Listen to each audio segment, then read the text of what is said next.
Deep within the marble heart of Istanbul, in the ethereal glow of the Hagia Sophia, there is a mystery etched into a second-floor parapet.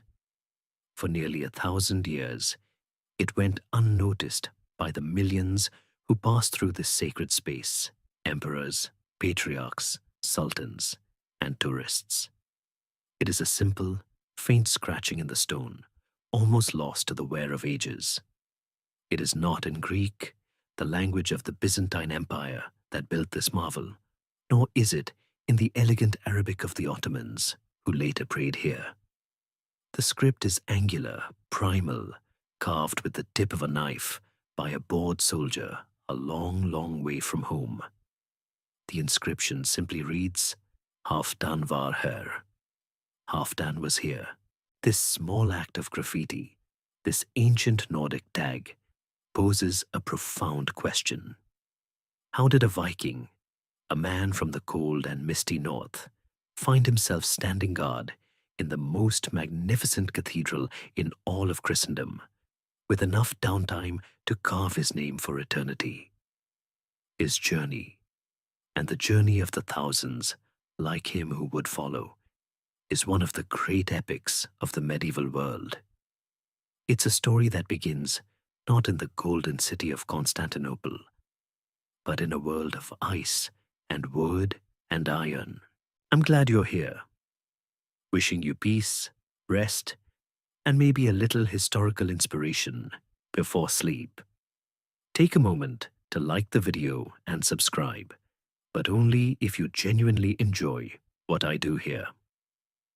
As we settle in for tonight's story, I'd love to know where you're listening from and what time it is for you.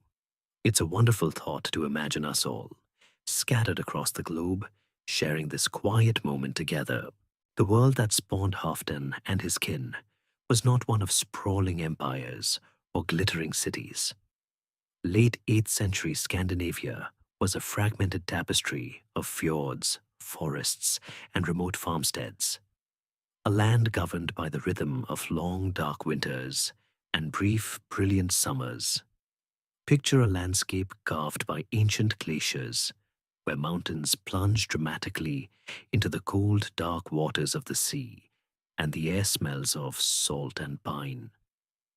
Life here was lived on the edge, a constant negotiation with a beautiful but unforgiving environment.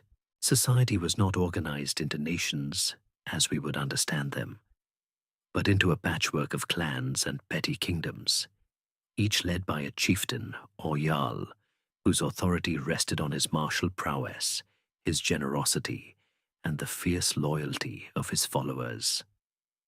The Longhouse was the center of this world, a great smoky hall of timber where stories were told, alliances were forged over horns of mead, and the warmth of the central hearth held the crushing winter cold at bay.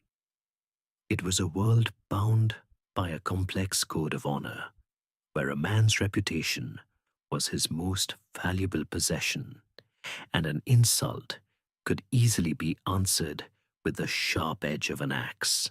For centuries, these northern peoples had been relatively self-contained, farming thin soil, fishing the abundant seas, and trading for necessities. But something changed as the 8th century bled into the 9th. A restless energy began to build, a pressure that would soon erupt outwards and change the course of European history.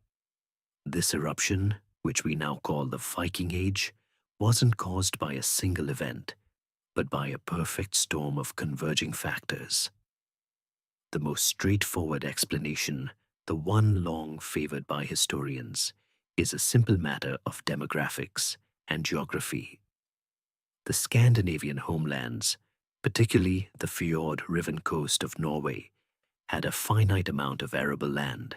As generations passed and populations grew, a critical point was reached.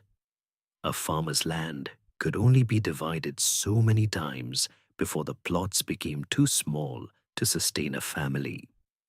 Under their system of inheritance, the eldest son often received the family farm, leaving his younger brothers with a stark choice: resign themselves to a life of dependency or seek their fortune elsewhere. For ambitious, proud young men raised on tales of heroic deeds, the choice was simple. The sea was their only frontier. This internal pressure was amplified by political shifts. Across Scandinavia, powerful and ambitious kings began the slow, violent process of consolidating their power. Men like Harald Fairhair in Norway sought to unify the scattered jarldoms under their singular rule, imposing taxes and demanding fealty from chieftains who had known only independence.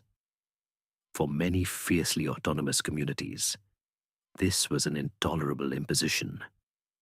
Rather than bend the knee to a new king, many chose to take to their ships, seeking new lands to settle or new lords to serve, lords who would pay them for their loyalty rather than demand it as a tax. They became, in essence, political and economic refugees, but refugees armed with some of the most advanced technology of their day. The Viking longship was the key that unlocked the world for them. It was a masterpiece of naval engineering, a symphony of overlapping oak planks, both strong and flexible. Its elegant, symmetrical design and the addition of a large square sail gave it the power to cross open oceans, while its shallow draft allowed it to penetrate deep into continents by navigating rivers where no other ocean-going vessel could sail. It was both a troop transport and an assault vehicle, capable of appearing as if from nowhere on a placid shoreline or a riverbank far from the coast, disgorging a torrent of warriors before melting away just as quickly. Yet there remains a deep and fascinating debate among historians about this outward explosion, a mystery that simple explanations of land hunger and politics don't fully satisfy. Was it truly overpopulation? Archaeological evidence from the period doesn't always show a society at its absolute Malthusian limit. Instead, some scholars propose a theory of relative deprivation. It wasn't that there was no land, but that all the best land was already taken. The remaining options were marginal and unappealing, making the potential rewards of a voyage abroad seem infinitely more attractive. A young man might not have been starving, but he could see a clear ceiling to his ambitions at home. The sagas are filled not with tales of desperate farmers, but of bold adventurers seeking wealth, fame, and glory. This suggests that the Viking Age may have been fueled less by desperation and more by aspiration. It became a cultural phenomenon, a rite of passage. The first successful raids on wealthy, poorly defended monasteries in England and Francia brought back staggering amounts of silver, gold, and exotic goods. The stories of these successes, embellished around the Longhouse fire, created a powerful feedback loop. Raiding and trading became the quickest and most glorious path to status. A man left not because he had to, but because it was how he became a name worth remembering. In this view, the Viking Age was less a migration and more of a continent-wide get-rich-quick scheme, an ancient gold rush with axes instead of pickaxes. And so, all across that northern landscape, a generation of young men like Halfdan stood on rocky shores, looking out at the grey sea, not with fear, but with a sense of boundless opportunity. The world was waiting, full of riches, and they had the ships and the will to go and take it. Their first great path of opportunity would not lead them west towards England, but south and east, into the vast unknown network of rivers that snaked through the dark forests of the continent. The journey began not with a grand fleet, but with a handful of ships, their dragon-headed prows slicing through the calm waters of the Baltic Sea. Leaving the familiar fjords and the scent of home behind, these voyagers pushed eastward, a direction they called Osterwege, the East Way. Their destination was not a specific place, at first, but a direction of opportunity. They sailed into the Gulf of Finland, a vast and shallow expanse of grey water, until they reached the mouth of a river, the Neva. Here, the world changed. The boundless horizon of the open sea was replaced by the dense, claustrophobic embrace of the forest. This was the entrance to a continent-spanning network of waterways, a liquid highway that promised passage to the rich, warm lands of the south. Their longships, so magnificent on the ocean, now became intimate vessels for navigating this wilderness. The rhythmic creak of oars, the dip and splash of the blades, the calls of the helmsman. These sounds replaced the crashing of waves, becoming the monotonous percussion of their new life. This was a journey of immense toil. The rivers did not form a single, convenient path. They were a tangled web, and moving between them required one of the most physically demanding feats of the age, portage. When a river ended or became impassable due to rapids, the crew would haul their ship, a vessel weighing several tons, out of the water. They would fell trees, fashioning them into rollers, and then, with ropes over their shoulders and muscles straining to their limits, they would drag their ship overland for miles through muddy tracks and dense forest, pursued by clouds of biting insects in the summer heat.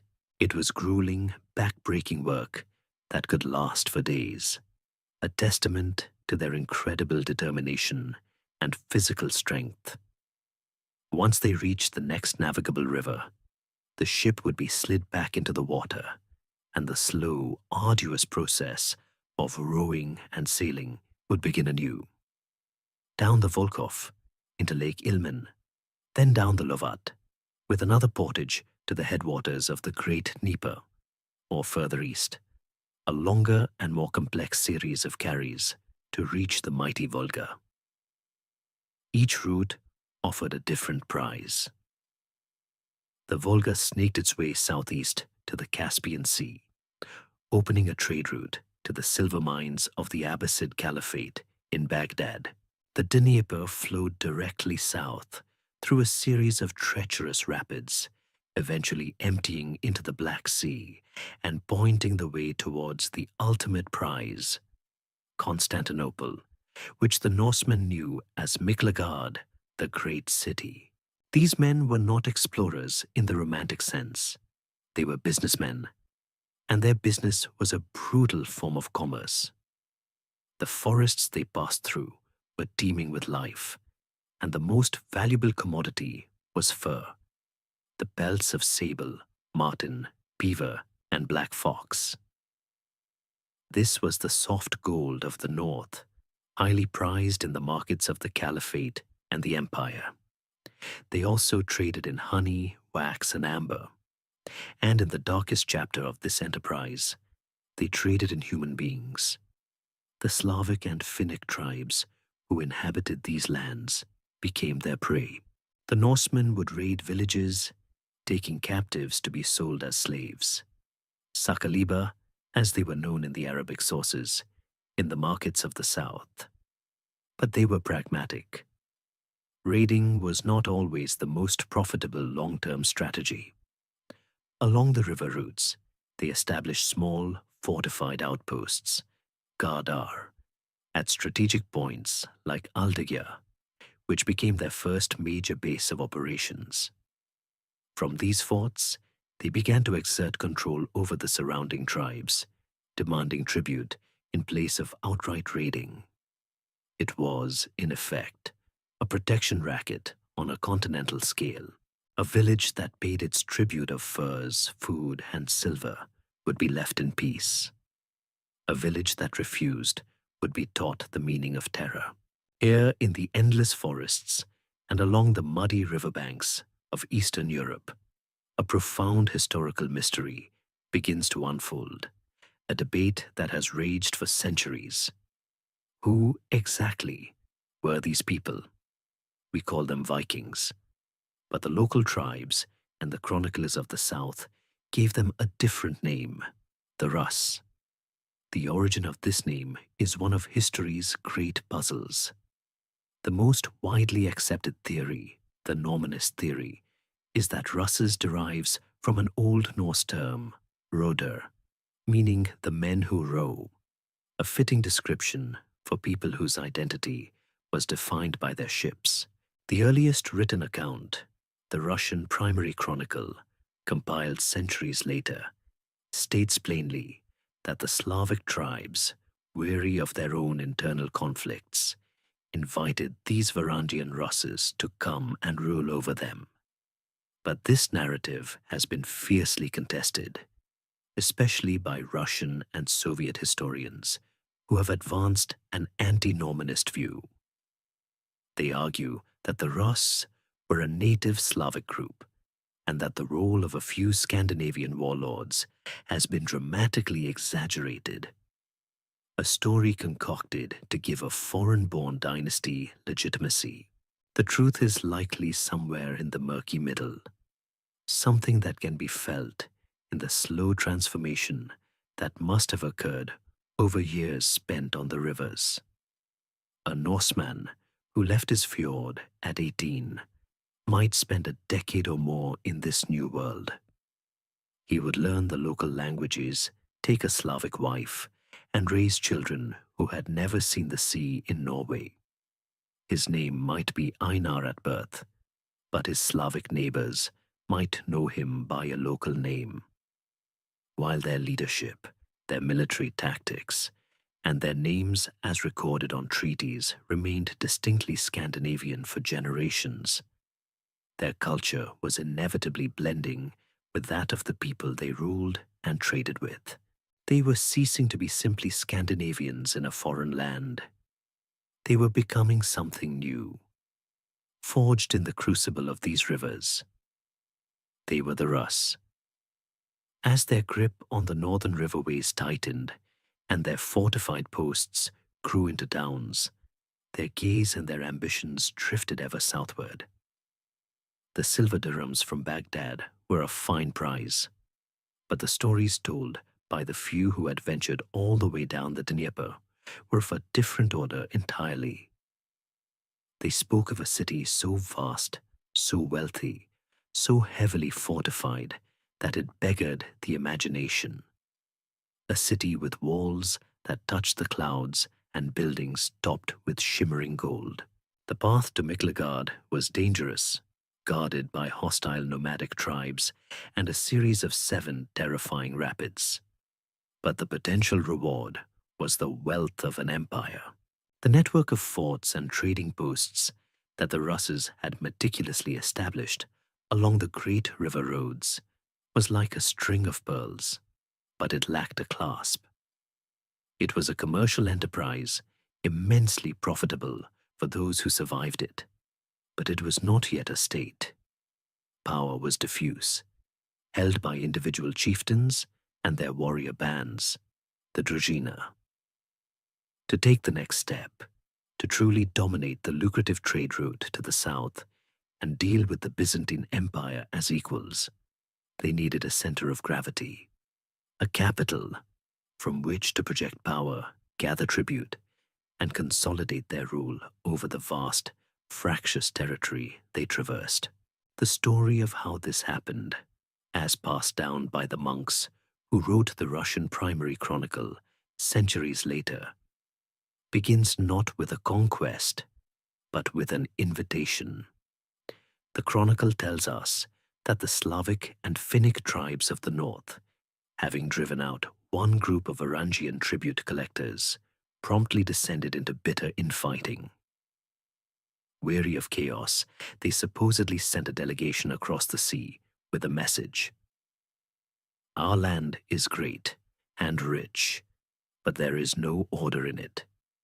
Come to rule and reign over us.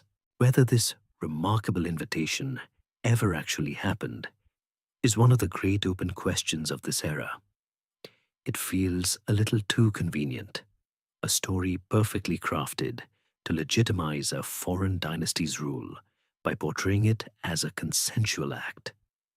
It is more likely a foundation myth, a political justification written with the benefit of hindsight. Regardless, the chronicle states that three brothers answered the call, led by a man named Rurik. He and his kin settled among the northern lakes, establishing a stronghold that would eventually grow into the great city of Novgorod.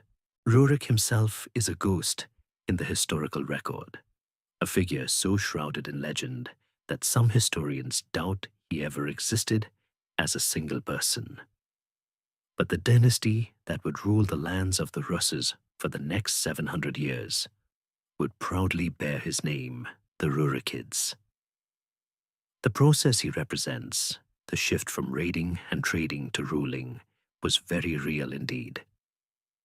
The true founding of the Kievan state, however, was the work of his successor, a kinsman named Oleg, whose name in Old Norse was Helgi, the Holy. Oleg was a man of vision and brutality. He understood that the real prize lay not in the northern forests, but in controlling the Dnieper River, the great artery that led to the Black Sea and the untold wealth of Miklagard. Leaving a regent in Novgorod, he gathered his druzhina and pushed south. His fleet of longships moved down the river, capturing Slavic settlements one by one until he stood before the gates of a well-placed hill fort overlooking a wide, calm stretch of the Dnieper. This was Kiev. According to the chronicle, Oleg captured the town through trickery, luring its two ruling Varangian chieftains out to their deaths and seizing control. Standing on the bluffs, gazing at the strategic perfection of the location, he is said to have declared, "Let this be the mother of all Rus's cities." In that moment, the axis of Russ's power shifted decisively south. Kiev became the new capital, the central hub for a rapidly expanding commercial and military empire. Life in this nascent state was dictated by the seasons and the brutal logic of extortion. Oleg and his successors established a system for gathering tribute known as the Polyudi. When the rivers froze over in late autumn, the prince and his heavily armed retinue would leave Kiev and begin a months-long circuit of their subject lands. They moved from tribe to tribe, the Drevlians, the Dregovichs, the Radomichs, demanding their annual payment. This was not a polite affair of tax collectors with ledgers. This was a force of several hundred of the most formidable warriors of the age descending upon a small village. The tribute was paid in the goods of the land, luxurious furs, beeswax, honey, and a quota of human beings for the slave trade. The presence of the prince's druzhina was a stark reminder of the consequences of refusal.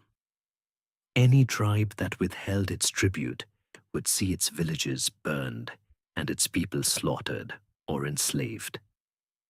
It was governance by armed intimidation.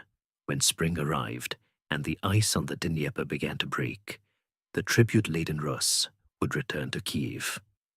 The goods were then consolidated, loaded onto a great fleet of boats, and prepared for the final perilous leg of the journey to Constantinople to be traded for silk, silver, wine, and gold. The system, while effective, was inherently precarious. It depended entirely on the perception of Rus's power and the fear they could inspire. The reign of Oleg's successor, Igor, the Norse Ingvar, came to a famously gruesome end that demonstrated the dangers perfectly. In the year 945, after collecting the full tribute from the Drevlian tribe, Igor, on the advice of his greedy retainers, made a fateful decision. He sent the bulk of his army and the collected tribute ahead towards Kiev, but he himself turned back with only a small guard, intending to extort a second payment from the Drevlians.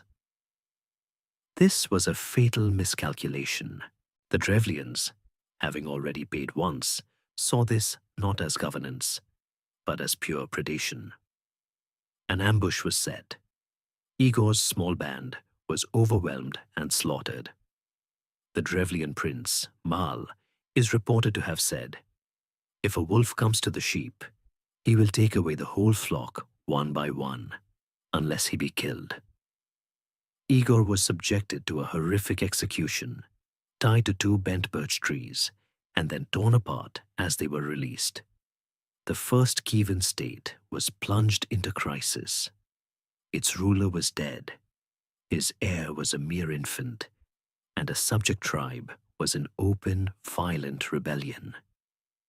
The entire brutal, fragile structure that Oleg and Igor had built was on the verge of collapsing back into chaos. All that stood in the way was Igor's widow, a woman whose name was Olga. The Drevlians, believing they had decapitated the beast, would soon learn that they had only enraged its soul. The Drevlian prince, Mal, having brutally murdered Igor, made a second, even more catastrophic, miscalculation.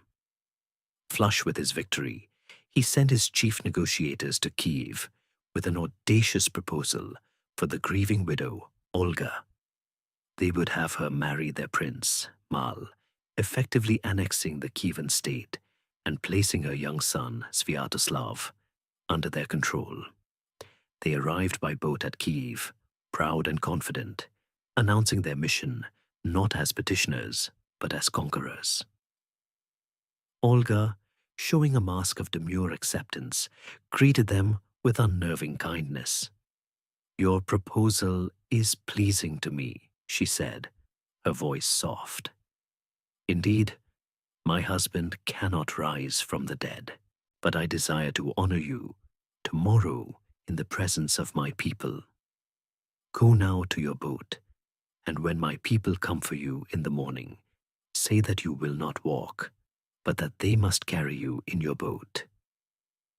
The Drevlians, puffed up with arrogance, readily agreed to this strange demand for honor. The next morning, as they were carried aloft in their boat through the city, they were unceremoniously dumped into a deep trench that had been dug overnight on Olga's orders. As they struggled in the pit, Olga leaned over the edge and asked them, "Is this honor to your liking?" She then had them buried alive. This was only the beginning. Olga's revenge, as told in the primary chronicle, is a masterpiece of cold, calculated fury, a story that feels more like a dark saga than a historical account. She sent word to the Drevlians that she would accept their proposal, but required that they send their most distinguished men to escort her. A delegation of the Drevlian tribal elders and chieftains duly arrived. Again, Olga greeted them with a placid smile, inviting them to refresh themselves in a bathhouse after their long journey. Once the Drevlians were inside, her soldiers barred the doors, piled wood against the walls, and burned the entire delegation to death. Still, her vengeance was not complete. She traveled to the Drevlian lands, announcing that she would hold a funeral feast at the site of her husband's death and inviting his murderers to attend. As the Drevlians drank heavily, mourning their own dead chieftains and toasting their brief victory, Olga's soldiers, who had remained sober, fell upon them. The chronicle claims 5,000 were cut down in the drunken slaughter. Finally, she laid siege to their capital, Iskorostan. When the city still would not fall, she offered a deceptively merciful peace, asking only for a small tribute: 3 pigeons and 3 sparrows from each house. The exhausted citizens gladly complied. Olga then ordered her soldiers to tie a piece of sulfur-bound cloth to the leg of each bird. At nightfall, the birds were released. They flew back to their nests in the eaves and thatches of the city's wooden houses, setting the entire capital ablaze. Those who fled the inferno were captured, slaughtered, or enslaved. While the literal truth of these theatrical horrors is doubtful, the story powerfully illustrates a historical reality. Olga's response to her husband's murder was not just personal, it was political. She spent the next years engaged in a ruthless campaign to utterly crush the Drevlian rebellion and systematically dismantle their tribal autonomy. Where her husband's tribute system had been a chaotic and personal shakedown, Olga instituted the first administrative reforms, establishing fixed tribute collection centers called pogosti, with set quotas and schedules. She transformed governance by raid into a predictable, bureaucratic system of taxation. Her brutal, legendary revenge served as a terrifying warning to all other subject tribes. The Kievan state was not a temporary coalition of warriors. It was a permanent power, and the price for defiance was utter annihilation. With the home front pacified and the state's foundations secured with blood and terror, the Russes could once again turn their gaze south. Their relationship with the Byzantine Empire had always been a volatile mix of awe and aggression. The first great shock had come decades earlier, in 860. While the Byzantine Emperor, Michael III, and his main army were campaigning against the Arabs in the east, a fleet of some 200 Rus's longships had suddenly appeared at the mouth of the Bosphorus. With the capital almost undefended, the Russes ran riot in the suburbs, pillaging monasteries, slaughtering civilians, and creating a wave of apocalyptic panic within the city walls. To the sophisticated Byzantines, these Rus, as they called them, were a demonic, unknown people who had appeared as if from the depths of hell. The raid eventually withdrew, but it was a profound psychological blow. The empire was now aware of a formidable and unpredictable new power to its north. This pattern of raid followed by treaty defined their interactions. In 941, Olga's late husband, Igor, had led another massive assault on the empire. This time, however, the Byzantines were ready. As Igor's fleet approached the capital, a squadron of Byzantine dromons sailed out to meet them. But these ships did not launch arrows or catapult stones. They launched fire. Siphons mounted on their prows spewed a volatile liquid, the legendary Greek fire. This secret weapon was a terrifying naval incendiary that could not be extinguished by water. It clung to ships and men, turning the sea itself into an inferno. The Rus, who had never encountered anything like it, were thrown into absolute chaos. Their fleet was devastated. One Byzantine chronicler wrote that the Rus survivors, diving from their burning ships, preferred to be drowned in the water than to be burned alive by the fire. The defeat was total and humiliating, yet it led not to the end of their relationship, but to its next evolution. Having learned that a direct assault on the heavily fortified capital was nearly impossible, the Russes negotiated a new, incredibly detailed treaty in 944. This document, preserved in the Chronicle, laid out the complex rules of engagement. It specified trade rights, legal codes for Rus's merchants living in Constantinople, and most importantly, clauses that obligated the Russes to provide military assistance to the emperor upon request. The lesson was clear. Hammering on the Golden Gates was a risky business, but the threat of that hammer was a powerful diplomatic tool. The Russes had arrived. They were no longer just northern pirates. They were a force the emperor had to buy off, negotiate with, and when necessary, hire. They were on the verge of moving from being a threat outside the gates to becoming the gods within. The Kievan state, forged in the crucible of Olga's violent consolidation, was now a formidable power. Her son, Sviatoslav, was a warrior in the old pagan mold, spending his reign in a whirlwind of relentless campaigning. But it was her grandson, Vladimir, who would preside over the next great transformation. Meanwhile, hundreds of miles to the south, the Byzantine Empire was entering a period of profound crisis that would, by a stroke of fate, permanently intertwine the destiny of the Rus with that of the Romans. The man at the center of this storm was a young, unproven emperor named Basil II. He had inherited the throne as a child, and for years had been overshadowed by powerful regents and generals. To the entrenched military aristocracy of the empire, he seemed little more than a dissolute playboy, a figurehead to be manipulated. They had profoundly underestimated him. Basil possessed a core of iron will, and he was determined to be a ruler in fact, not just in name. This ambition set him on a collision course with the most powerful men in the empire. The threat came from the Anatolian heartland, the vast peninsula that is now modern Turkey. This region was the primary recruiting ground for the Byzantine army and was dominated by a few immensely wealthy and powerful aristocratic families. They commanded the personal loyalty of their soldiers, ruled their vast estates like kings, and saw the emperor in faraway Constantinople as a rival.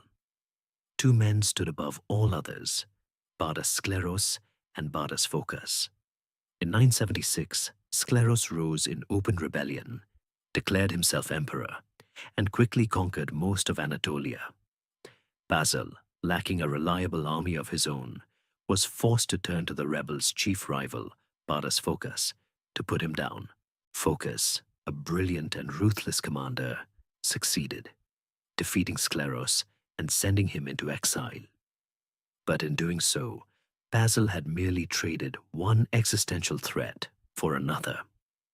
Phokas, now the undisputed master of the Eastern armies, and seeing the emperor's weakness, decided to take the throne for himself. In 987, he too declared himself emperor. The situation was now even more dire. Phokas was a more capable and popular general than Skleros had been. The empire was split in a ruinous civil war, and the rebel armies were marching on Constantinople itself.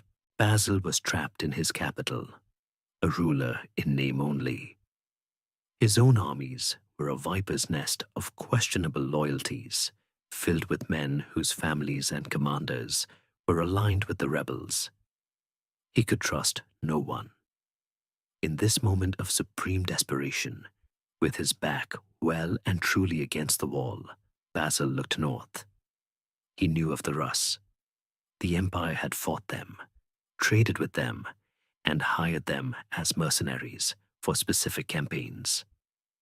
They were known to be ferocious, undisciplined, and terrifyingly effective warriors.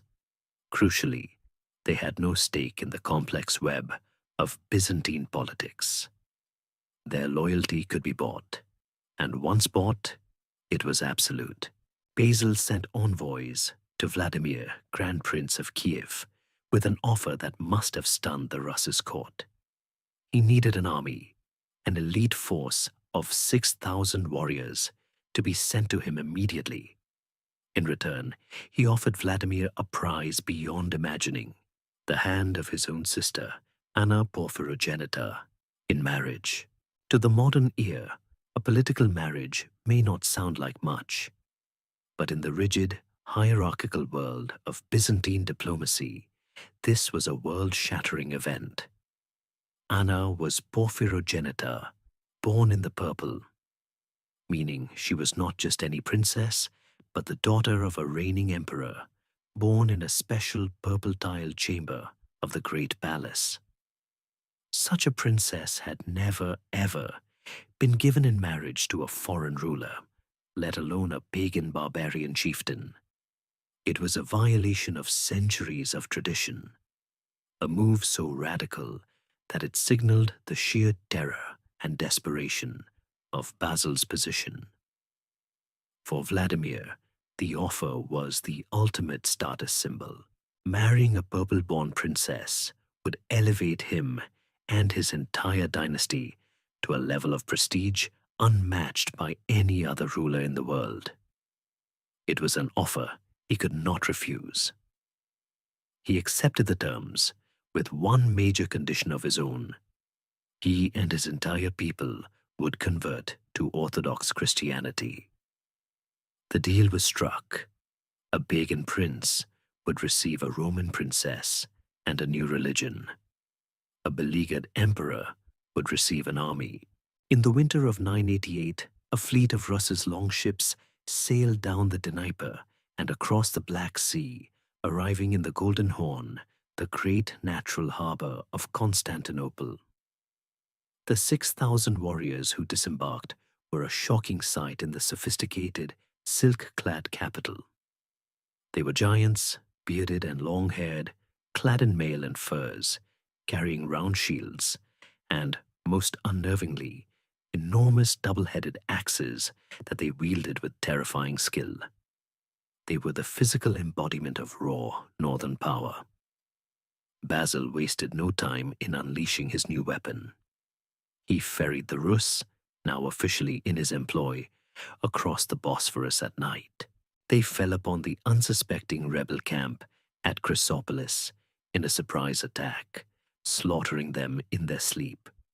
It was less a battle and more of an organized massacre. A few months later, at the decisive Battle of Abydos, Basil's loyalists were on the verge of breaking when he unleashed his Varangians. They smashed into the rebel lines with a savagery that shattered their morale. Bardas Phokas himself charged directly at the emperor, but fell from his horse and died suddenly, likely of a heart attack or stroke, before reaching him. With their leader dead and the terrifying Rus's axemen carving through their ranks, the rebellion collapsed. Basil II had saved his throne. The desperate bargain had worked beyond his wildest dreams, and now, secure in his power, he looked at the 6,000 warriors who had won him his empire. They were utterly loyal to his person, had no connection to the treacherous families who had nearly deposed him, and were the most effective heavy infantry he had ever seen. He made a decision that would echo for the next 4 centuries.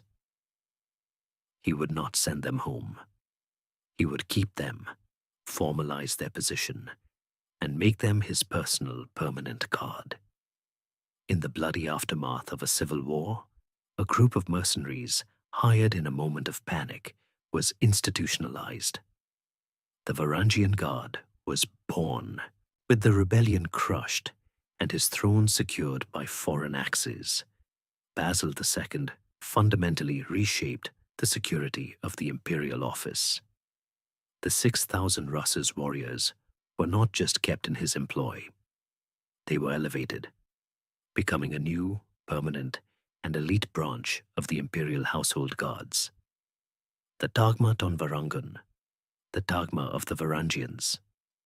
Their primary function was simple and absolute: to ensure the personal safety of the emperor. They became a living fortress of muscle and steel around the person of the ruler, a stoic, intimidating presence in the heart of the most sophisticated and treacherous court in Christendom. Imagine the scene within the great palace of Constantinople, a sprawling, labyrinthine city within a city. Amidst the whispering eunuchs, the silk-robed courtiers, and the scheming aristocrats playing their games of influence, now stood these northern giants. They lined the marble corridors, stood silent and motionless during endless imperial ceremonies, and guarded the doors to the emperor's private chambers. They were a stark and brutalist statement of power, a constant, physical reminder that the emperor's authority was ultimately backed by the deadliest warriors money could buy. Their duties were threefold. First and foremost, they were bodyguards. They followed the emperor everywhere. When he held court from the golden throne, they flanked him, their great axes resting on their shoulders. When he marched in procession to the Hagia Sophia to celebrate Mass, they formed a protective cordon around him, their grim faces a stark contrast to the glittering icons and clouds of incense. Second, they played a vital ceremonial role.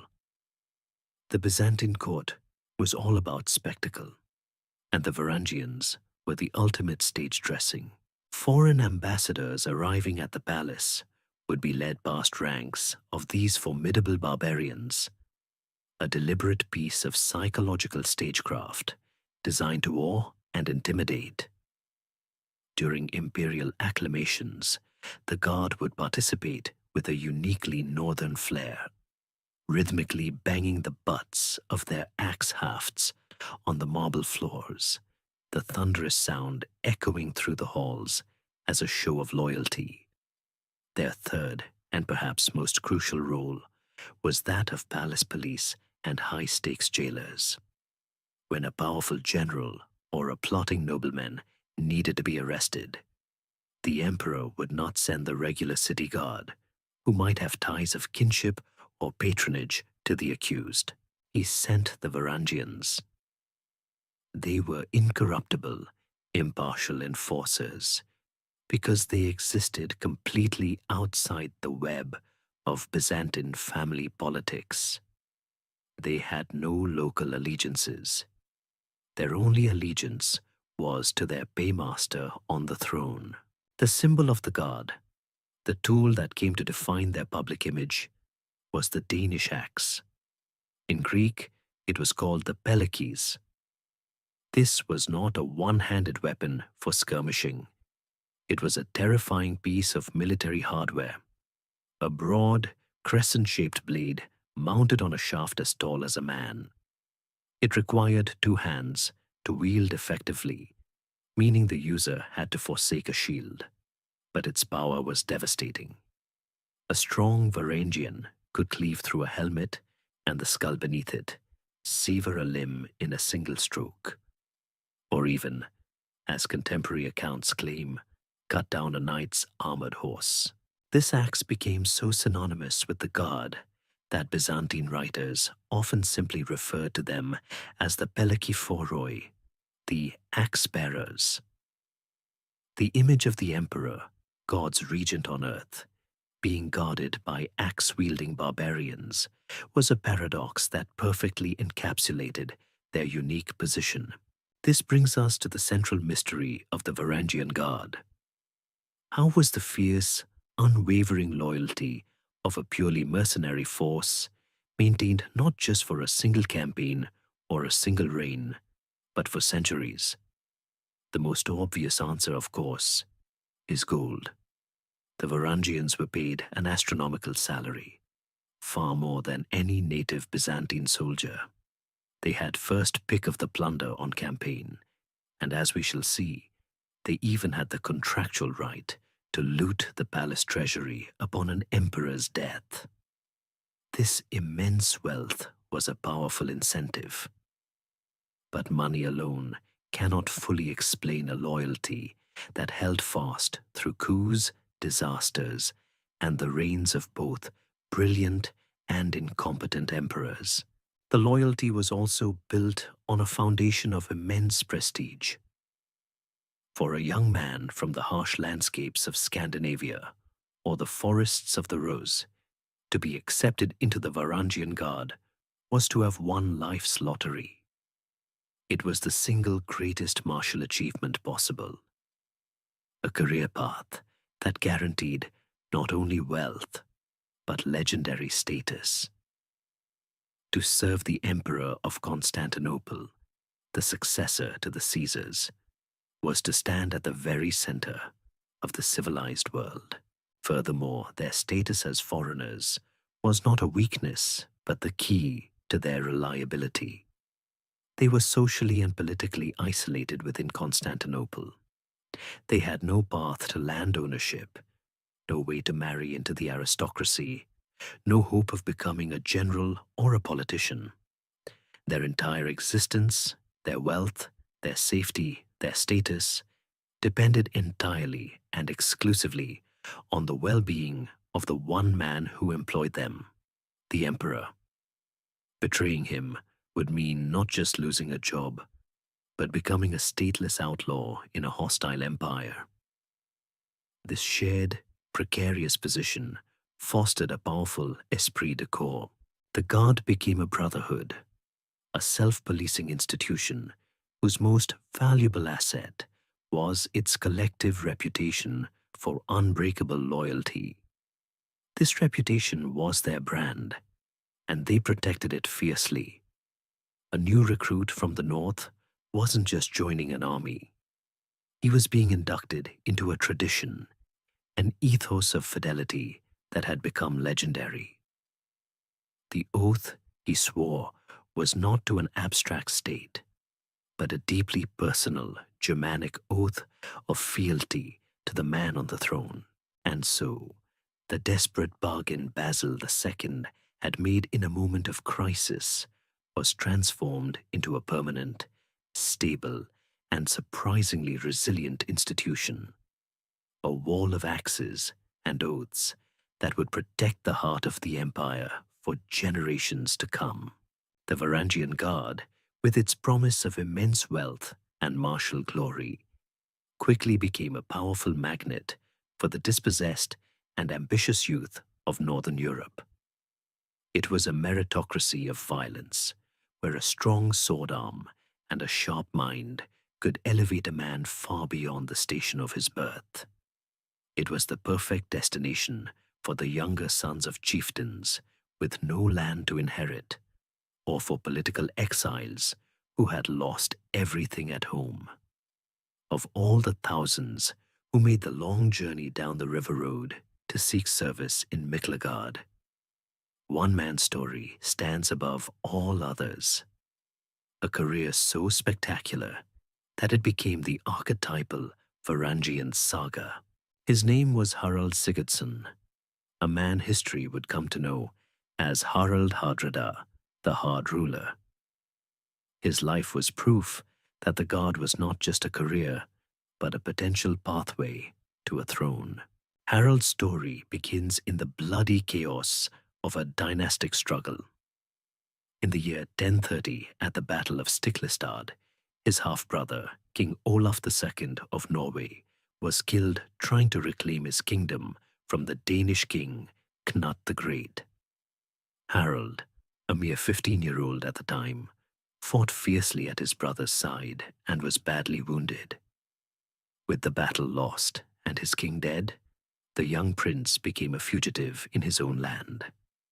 He was forced to flee, escaping eastward into the snowy forests of Sweden and then deeper into the sprawling, familiar territory of the Kievan Rus. He found refuge at the court of the Grand Prince, Yaroslav the Wise, whose wife was a distant relative of Harald's. For a few years, the exiled prince served in Yaroslav's army, honing his skills as a warrior and commander. But he knew that service in Kyiv was a dead end. The real prize, the city of gold and opportunity, lay further south. Around 1034, Harald gathered a retinue of some 500 loyal followers and completed the journey his ancestors had pioneered, arriving in Constantinople to enlist in the Varangian Guard. He did not remain a rank-and-file guardsman for long. Harold possessed a potent combination of royal blood, natural charisma, and utter ruthlessness that saw him rise quickly through the ranks. The sagas that record his life, written down centuries later, are a breathless account of heroic exploits. He was first sent to clear the Mediterranean of Arab pirates, a task he performed with brutal efficiency. He then campaigned in the mountainous interior of Anatolia, pushing back the enemies of the empire on the eastern frontier. His service caught the eye of Emperor Michael IV, and Harold became a trusted commander in the brutal campaigns to suppress the Bulgarian uprising in the Balkans. It was here he first earned a reputation for both tactical brilliance and terrifying ferocity. His greatest renown, however, was won in Sicily as part of a major Byzantine expedition under the celebrated General George Maniakes to reconquer the island from its Saracen rulers. In the heat and dust of the Sicilian countryside, Harold and his Varangians were the shock troops, the tip of the spear, consistently breaking the enemy lines and leading the capture of several key cities. Throughout these years of constant warfare, Harold was not just earning glory. He was amassing a fortune on a scale that was almost unimaginable in his native Norway. As a high-ranking commander, he was entitled to a massive share of all plunder taken on campaign. The sagas speak of him winning immeasurable wealth and a great hoard of gold. Being a shrewd operator, Harold did not keep his treasure with him in Constantinople, where the political winds could change in an instant. Instead, he systematically had his wealth smuggled north, entrusted to Yaroslav the Wise in Kiev for safekeeping. He was building a war chest for his ultimate ambition, to one day return and claim the crown of Norway. His spectacular success, however, eventually made him a target. After the death of his patron, Emperor Michael IV, Harold fell from favor with the new emperor, Michael V. The official reasons are obscure, but the sagas spin a tale of courtly intrigue, accusing him of misappropriating imperial funds, or, more romantically, of becoming entangled with the powerful Empress Zoe. Whatever the cause, the empire's greatest mercenary captain was arrested and thrown into a palace dungeon. His imprisonment was short-lived. In 1042, a popular uprising erupted in Constantinople against the deeply unpopular Michael V. During the chaos, Harold and his Varangian loyalists either escaped or were released from prison. They immediately joined the revolt, becoming the armed fist of the rebellion. The Norse sagas, never once to miss a dramatic opportunity, place Harold at the very center of the climax, claiming that it was he who personally led the charge into the palace and blinded the deposed emperor with his own hands. While this is likely a heroic embellishment, Byzantine sources confirm the Guard's involvement in the coup, but don't name Harold. It cemented his legend.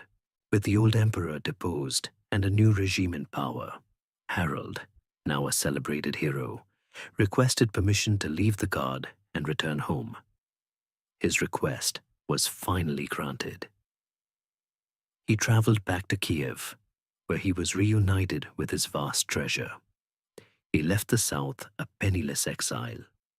He returned as one of the richest men in the northern world.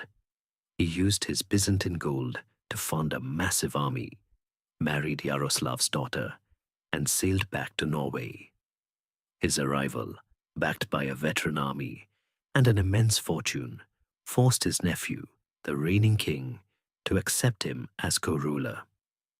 A year later, the king died, and Harald Hardrada became the sole king of Norway.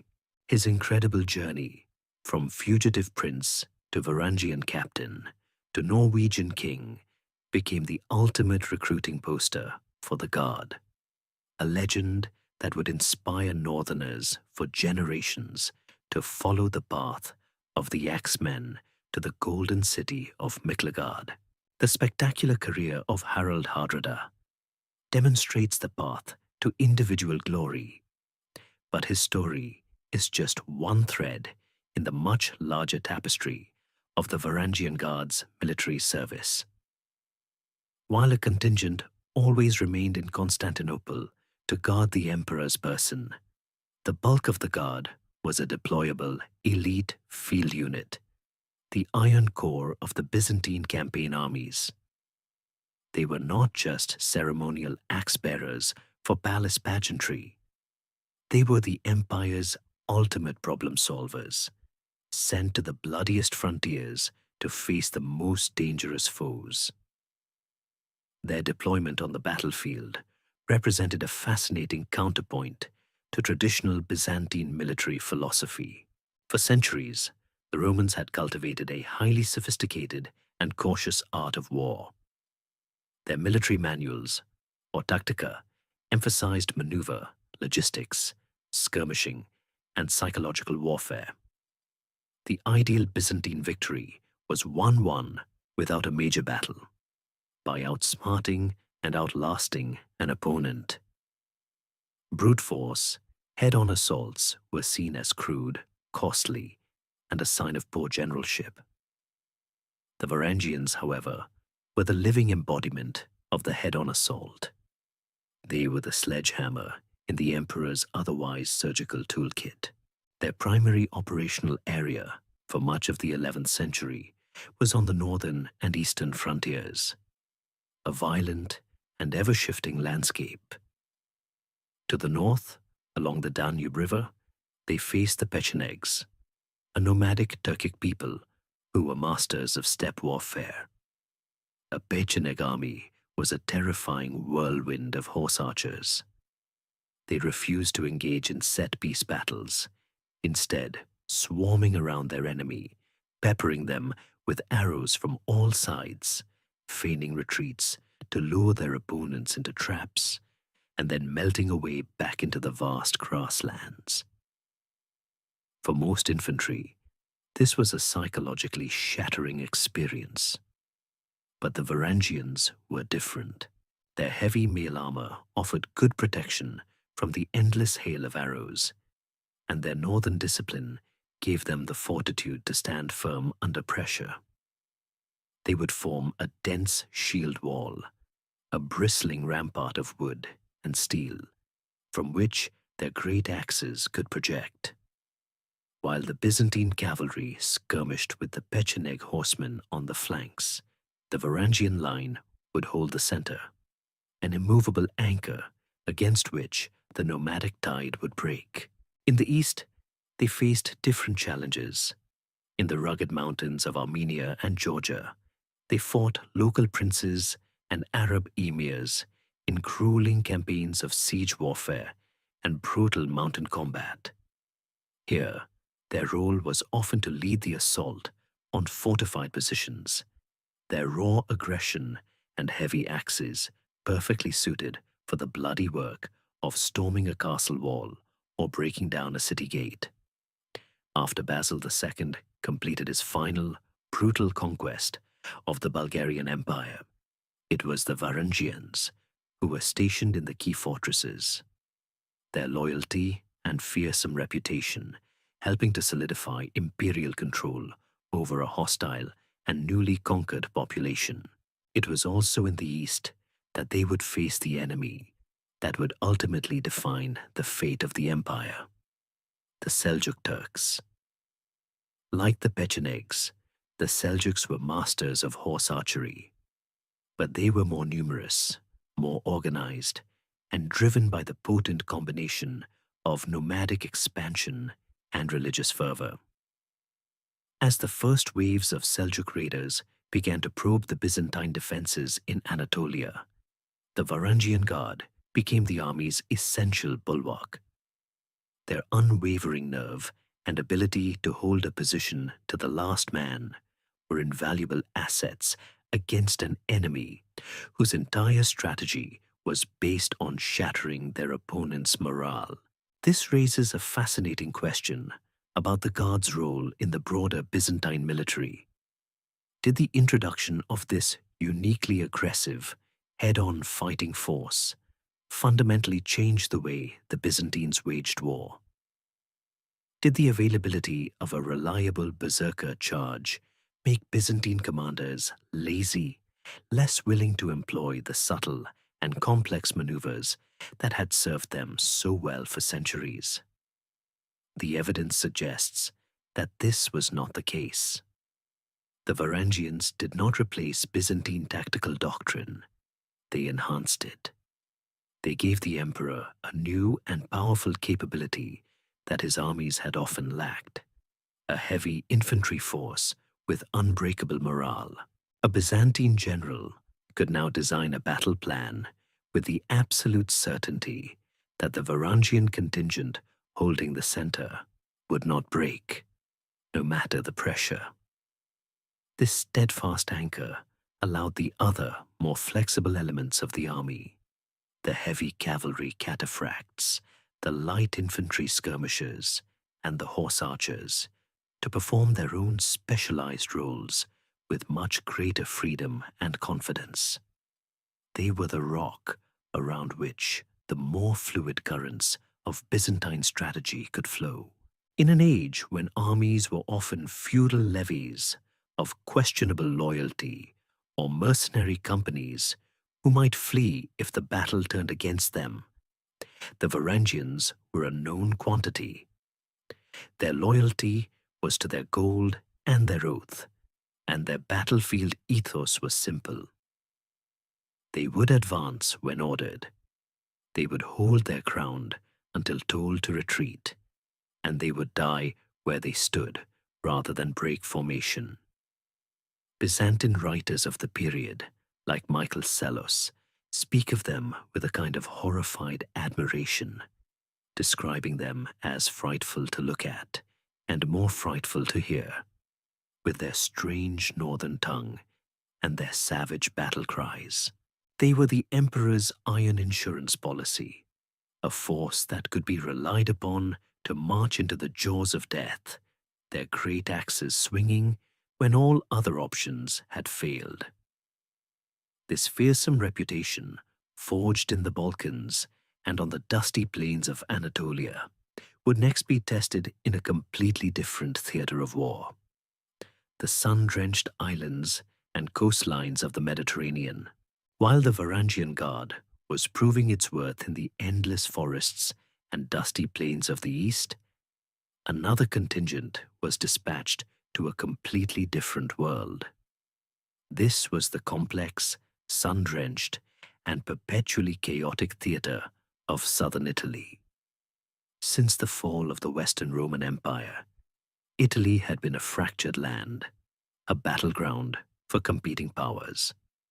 By the 11th century, the Byzantine Empire still clung to territories in the south, a region they called the Catapenate of Italy.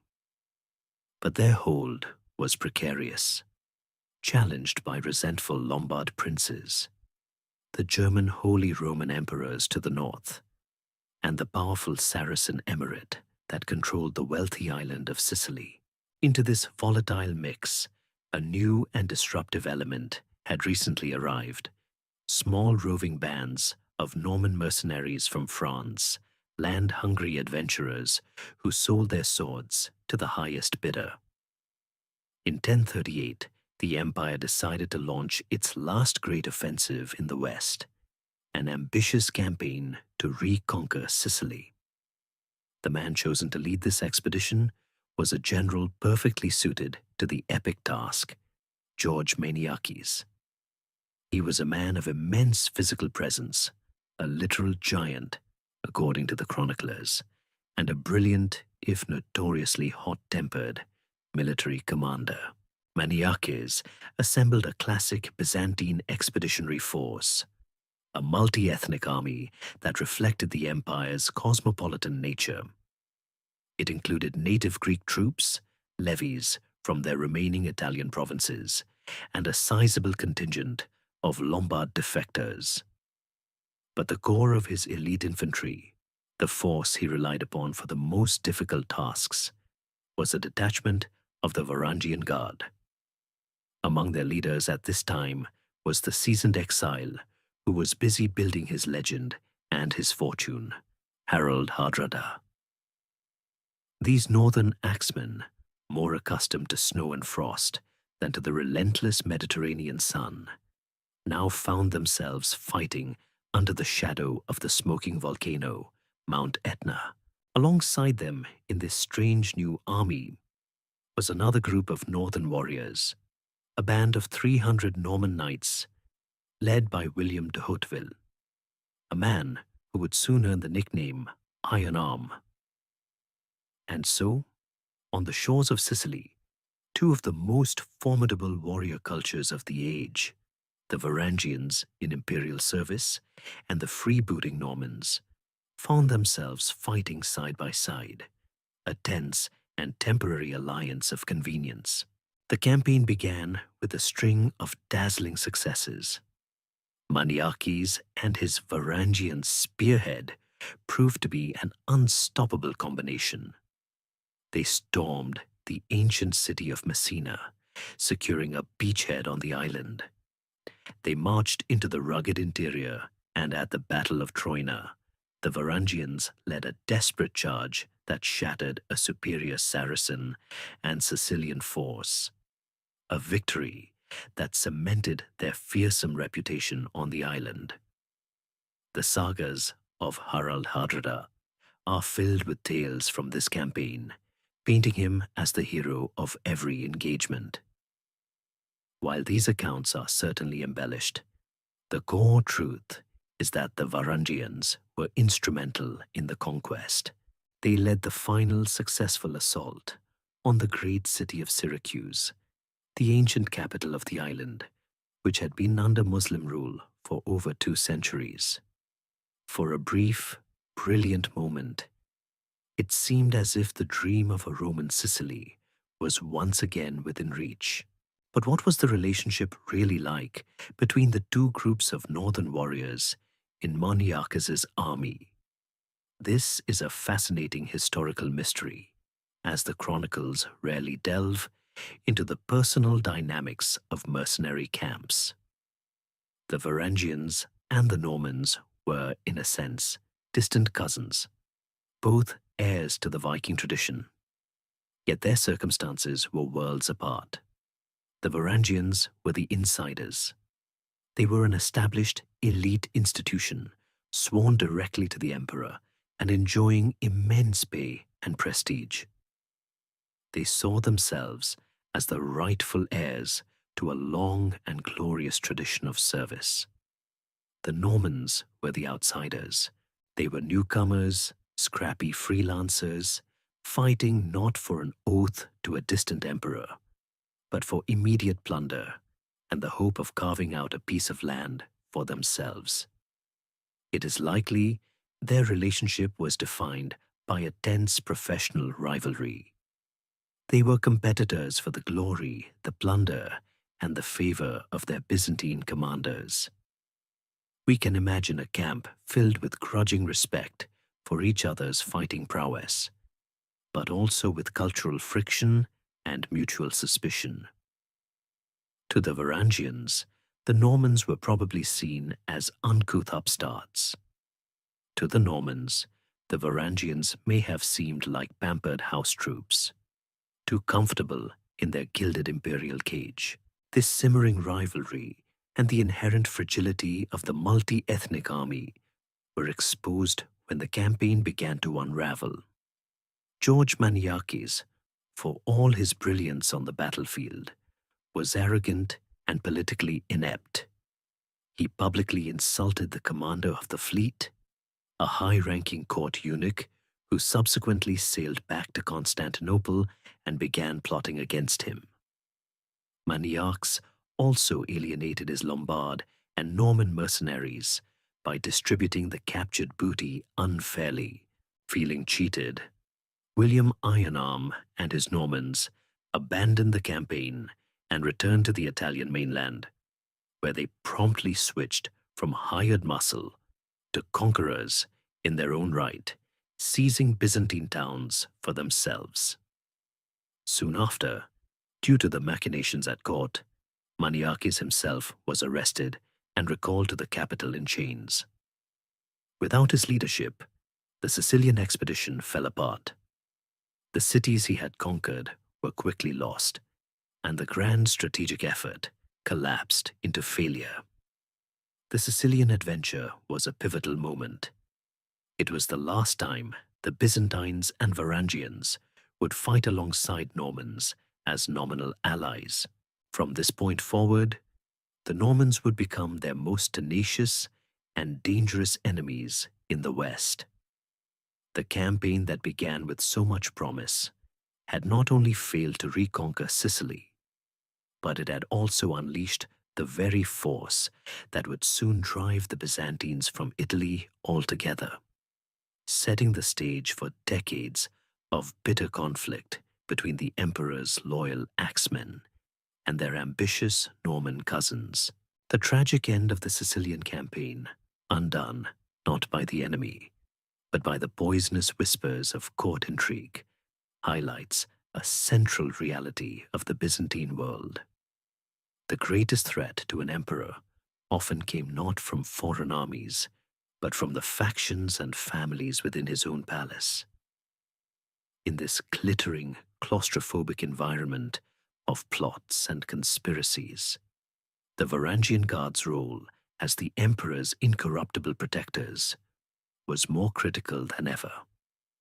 They were the one constant in a sea of shifting allegiances. But in the spring of 1042, the Guard would face its most complex test yet, a crisis that forced them to navigate the treacherous line between loyalty to the man on the throne and loyalty to the throne itself.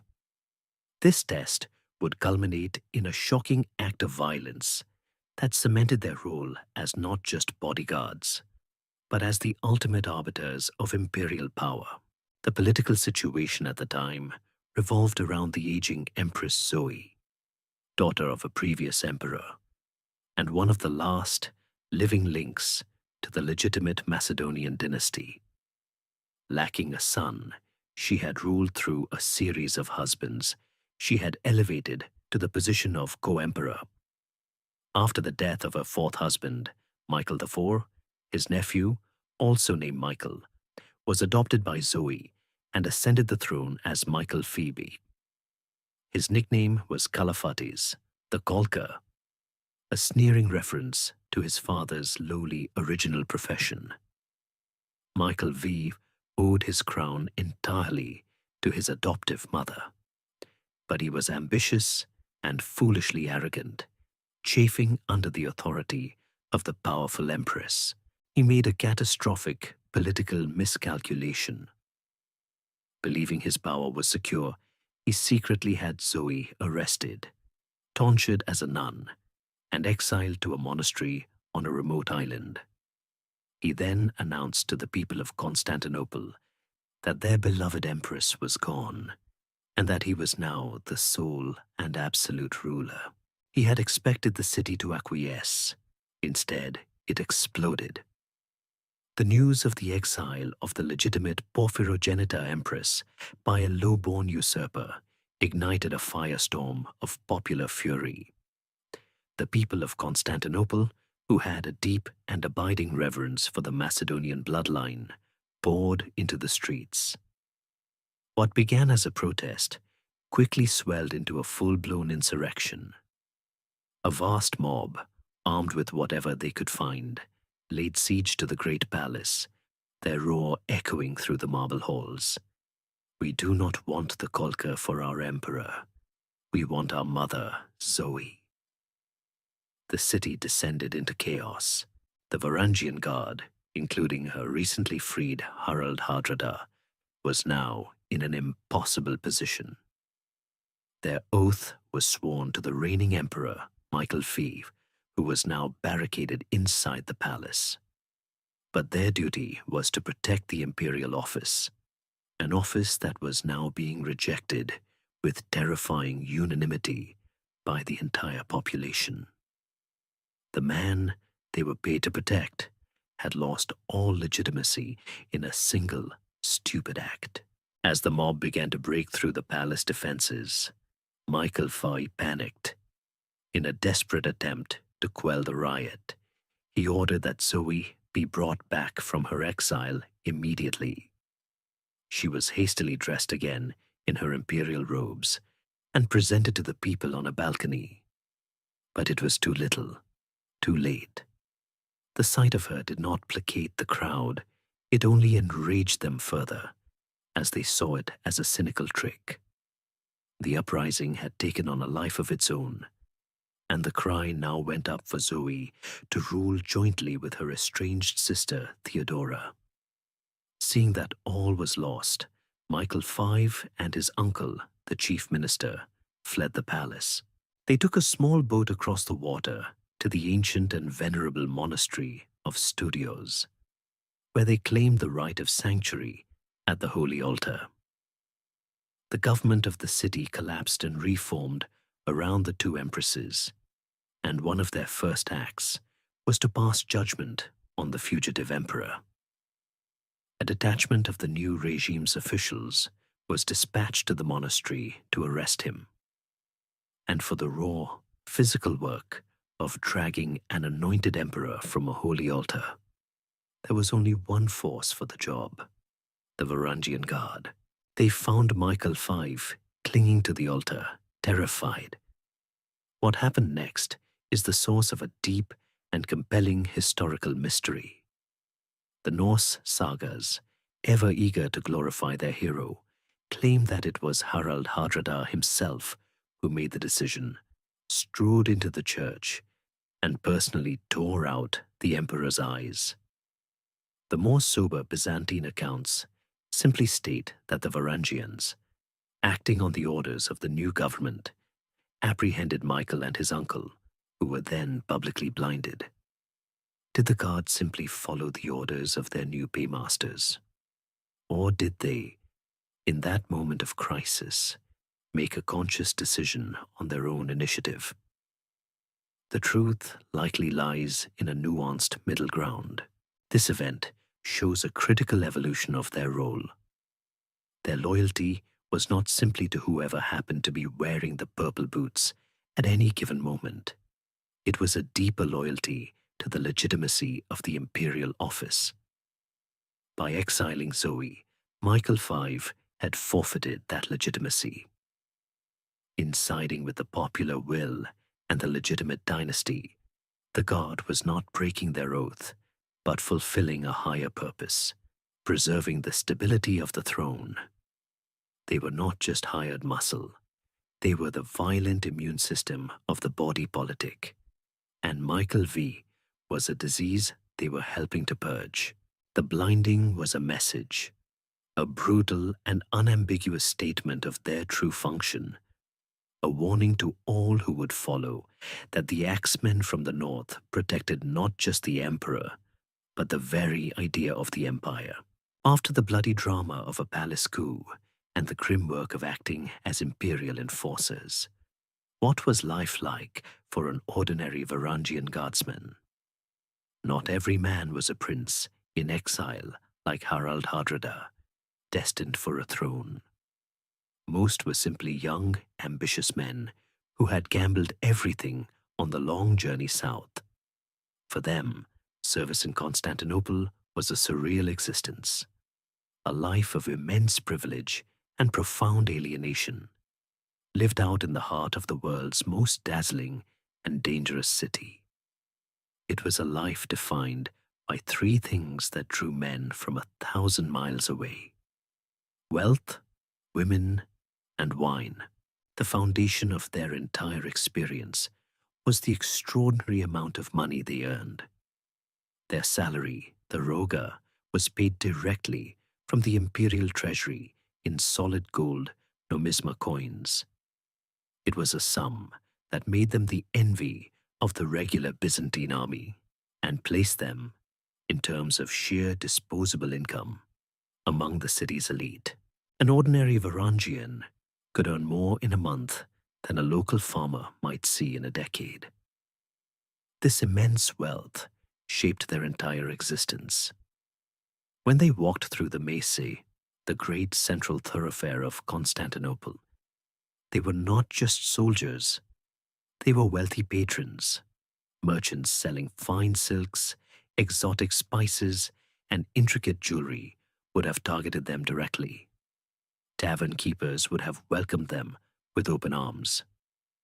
This river of northern gold flowing into the city's economy made them a powerful economic force, but it also marked them as outsiders. They were the nouveau riche, conspicuous consumers in a society with ancient, intricate hierarchies. Their wealth bought them access to the pleasures of the city, but it could not buy them a place within its complex social fabric. When off duty, the Varangians had a notorious and well-documented reputation for being prodigious drinkers. Contemporary Byzantine writers, with a mixture of amusement and disdain, referred to them as the emperor's personal wineskins. It's easy to imagine them, free from the rigid discipline of palace duty, filling the taverns near their barracks, their booming old Norse songs echoing through streets more accustomed to Greek hymns. For men far from home, living a high-stress life where violent death was a constant possibility, these moments of carousing and camaraderie were likely an essential release. Their shared language and cultural background, and their common experience as foreigners in a strange land, would have forged incredibly strong bonds. Their barracks, situated close to the great palace, were not just their living quarters. They were the heart of their distinct social world. This raises a central question about their life in the city. Did the Varangians have their own quarter, a distinct subculture within the vast metropolis? While there is no official record of a legally designated Varangian quarter, a de facto one certainly must have existed. Their lives were naturally segregated. They lived together in their barracks. They drank together in their preferred taverns. And, crucially, they prayed together. Initially pagan, the Rus who formed the first wave of the Guard were part of Vladimir's mass conversion to Orthodoxy. Later recruits from England and Denmark were already Christian, but their form of worship was distinct. In Constantinople, they had their own churches, such as the Panagia Varangiotissa, Our Lady of the Varangians, where the liturgy was likely conducted in their native tongues. This religious and linguistic separation meant that they lived within a cultural bubble. On duty, they were silent, intimidating figures in the Greek-speaking world of the palace. Off duty, they could retreat into a microcosm of their own northern world, a place where they could speak their own language, share their own jokes, and reinforce their collective identity. This social isolation was not an accident. It was a key component of their effectiveness. An emperor did not want his elite guards forming close friendships with local merchants, marrying into powerful Constantinopolitan families, or developing loyalties to anyone but him. Their separation ensured their impartiality. This, of course, must have shaped their interactions with the local population. To the average citizen of Constantinople, a Varangian was an object of awe, fear, and probably some resentment. He was the heavily armed foreigner who worked for the government, spoke a guttural tongue, and had more gold in his purse than he ought to. While some Varangians undoubtedly formed relationships and even married local women, as a group, they remained perpetually other. They were in the city, participants in its economy and its defense, but they were never truly of the city. Their home was not Constantinople. Their home was the guard itself. It was this powerful sense of corporate identity, forged in the barracks and taverns and churches they called their own, that made them so reliable. Their loyalty was not to the empire as a place, but to the emperor as a paymaster, and to the god as a brotherhood. This distinct Nordic culture at the heart of the Greek Empire would soon be complicated and enriched by a new wave of refugees fleeing one of the most famous and consequential battles in European history. For over a century, the Varangian Guard had been an institution primarily defined by its Scandinavian and Russia's character. It was a slice of the north, transplanted into the heart of the Greek Empire. But in the middle of the 11th century, a series of cataclysmic events in a distant corner of Western Europe would trigger a profound transformation, changing the Guard's very identity. This change begins, fittingly, with the death of the Guard's most famous alumnus, Harald Hardrada. In 1066, having ruled Norway for 2 decades, the old warrior's ambition led him one last time across the sea. He invaded the north of England, seeking to claim its throne. At the Battle of Stamford Bridge, his Norwegian army was met and decisively crushed by the Anglo-Saxon king, Harold Godwinson. The great Varangian Harald Hardrada was killed in the fighting, an arrow in his throat. It was a stunning victory for the English, but their celebration was short-lived. Just 3 days later, as Harold Godwinson's exhausted army was still recovering, a new invader landed on the southern coast of England. William, Duke of Normandy. Harold Godwinson force-marched his army the length of the country to confront this new threat. On a hillside near the town of Hastings, the fate of England was decided. The Anglo-Saxon army, centered on the king's elite personal guard of professional warriors, the housecarls, formed a shield wall and withstood charge after charge from William's Norman knights. The battle raged all day. The Anglo-Saxon housecarls, wielding the same great two-handed axes that were the signature weapon of the Varangians, inflicted horrific casualties on the Normans. But late in the day, King Harold was struck by an arrow and killed. With his death, the English line finally broke, and the battle became a slaughter.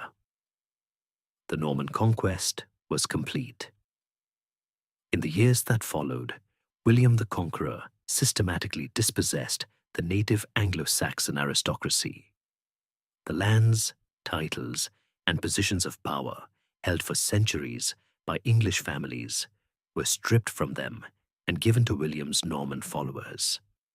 An entire class of noblemen and professional warriors, men known as thanes, and the surviving housecarls, were left without land, without a king, and without a purpose.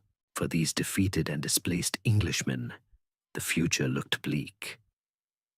But stories had long circulated in the north of the great city of Miklagard, and of the emperor's elite guard, where a warrior could win fame and a fortune in gold.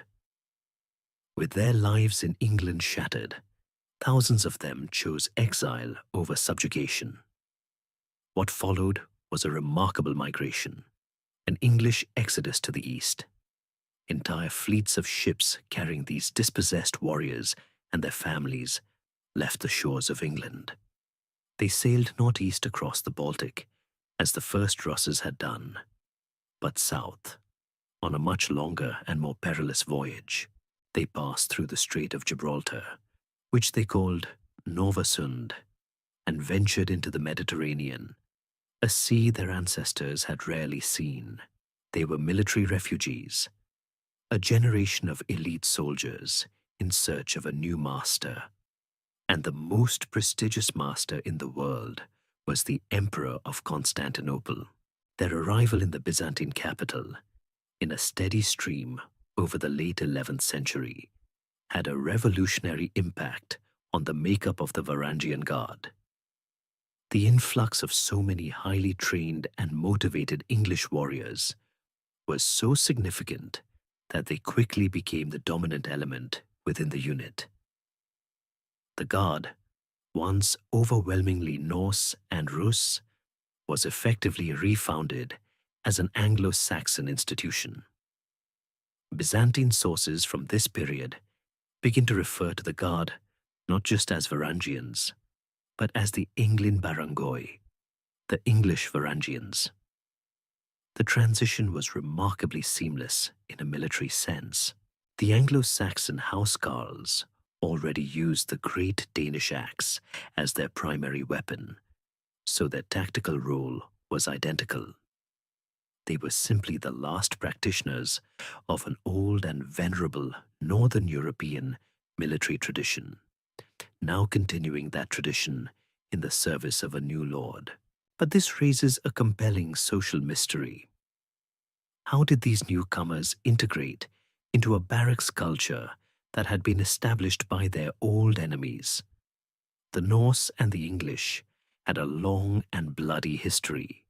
The Vikings had raided England for centuries. King Canute had conquered it, and the men arriving in Constantinople were from the very same class of warriors who, just months or years before, had fought and killed Harold Hardrada's army at Stamford Bridge. One can easily imagine a tense, hostile atmosphere in the Varangian barracks. And yet, all evidence suggests the integration was a remarkable success. The key was their shared circumstance. Old animosities forged in the North Sea mists likely seemed petty and irrelevant under the hot sun of Constantinople. They were all exiles together, professional soldiers united by a common language family. Old English and Old Norse were mutually intelligible to a degree, and a shared Germanic warrior ethos. More importantly, they were now united by a new oath to a new master, and very quickly by the crucible of shared combat against new enemies. The rivalries of England were forgotten when a man was standing shoulder to shoulder with his new comrade in a shield wall against a charge of Seljuk horsemen. The Guard's powerful corporate identity proved stronger than their members' prior national ones. The great English exodus transformed the Guard, infusing it with new life and beginning its second great chapter. These men had lost a kingdom, but they had found a new home and a new name for themselves: the Emperor's loyal, axe-bearing Englishmen. The infusion of English blood gave the Varangian Guard a new lease on life, filling its ranks with thousands of veteran warriors, just as its Scandinavian recruiting pools were beginning to dwindle. These newly arrived axemen, the dispossessed survivors of Hastings, had barely had time to learn the Greek names for the city's taverns before they were called upon to participate in one of the most ambitious military undertakings of the age. The Emperor Romanus IV Diogenes was a soldier by trade, and he was determined to put a decisive end to the increasingly bold raids of the Seljuk Turks in eastern Anatolia. In 1071, he assembled a colossal army, one of the largest the empire had put into the field for generations, and marched east, seeking a final, decisive confrontation that would secure the frontier for a century. Among the elite household troops forming the core of this grand army were the Varangians, a mixture of veteran Norsemen and a large contingent of these new English exiles. The imperial army that gathered on the dusty plains of eastern Anatolia was a magnificent and terrifying sight, a glittering river of steel and silk. But beneath its impressive surface, it was riddled with fatal flaws. It was a patchwork force. Alongside loyal professional units like the Varangians were unreliable provincial levies, and most dangerously, large mercenary companies of Pechenegs, August Turks, and Normans, whose loyalty was notoriously fickle. Even worse, the high command was poisoned by political intrigue. Romanos had become emperor through marriage, and the powerful Ducas family, who felt they had a stronger claim to the throne, viewed him as a usurper. The emperor's second-in-command, in charge of the army's rear guard, was Andronikos Ducas, a man who had every reason to wish for Romanus to fail. The emperor was marching into hostile territory at the head of an army that was, in part, commanded by his mortal enemies. The battle, when it came, took place near the fortress town of Manzikert. The Seljuk Sultan, Alp Arslan, commanded a smaller, more mobile army composed almost entirely of horse archers. The battle began with the Seljuks employing their classic tactics. They refused a direct, head-on engagement, instead sending waves of horsemen to skirmish with the Byzantine lines, showering them with arrows before wheeling away. It was a frustrating and psychologically draining form of combat. Romanos, against the cautious advice of his generals, grew impatient and ordered his main force to advance on the Seljuk camp. The advance was successful, but as late afternoon approached, Romanos realized the enemy would not be drawn into a decisive fight that day, and ordered an organized retreat back to his own camp. This was the moment Alp Arslan had been waiting for. The order to turn and retreat under pressure is the most difficult maneuver for any army to execute. As the Byzantine units began to turn back, disorder crept into the ranks. Seeing this, the Seljuks ceased their feigned retreat and launched an all-out assault on the now exposed and disorganized Byzantine columns. It was at this critical juncture that treachery sealed the empire's fate. Andronikos Ducas, commanding the rear guard, deliberately spread the rumor that the emperor had been killed. He then turned his entire division around and marched them off the field of battle, leaving the main army's rear completely unprotected. The betrayal was contagious. The Oghuz Turk mercenaries in the Byzantine army, seeing the Seljuk banners and recognizing their kinsmen, promptly switched sides. The imperial army, betrayed from within and attacked from all sides, disintegrated. It was no longer a battle. It was a rout. In the center of this maelstrom of chaos, betrayal, and flight stood Emperor Romanos and his personal guard, the Varangians.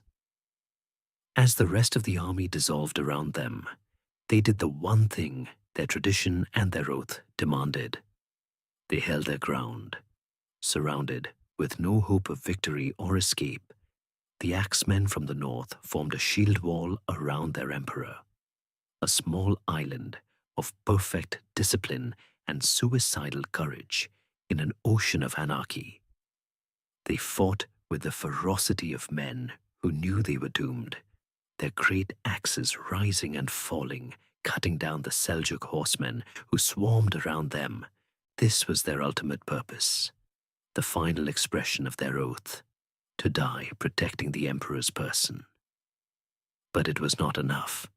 Their heroic last stand could not reverse the catastrophe. Eventually, their shield wall was broken, and they were overwhelmed.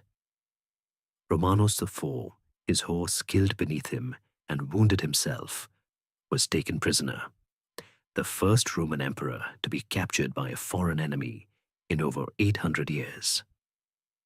The guard was effectively annihilated in their desperate defense. Manzikert was more than a lost battle.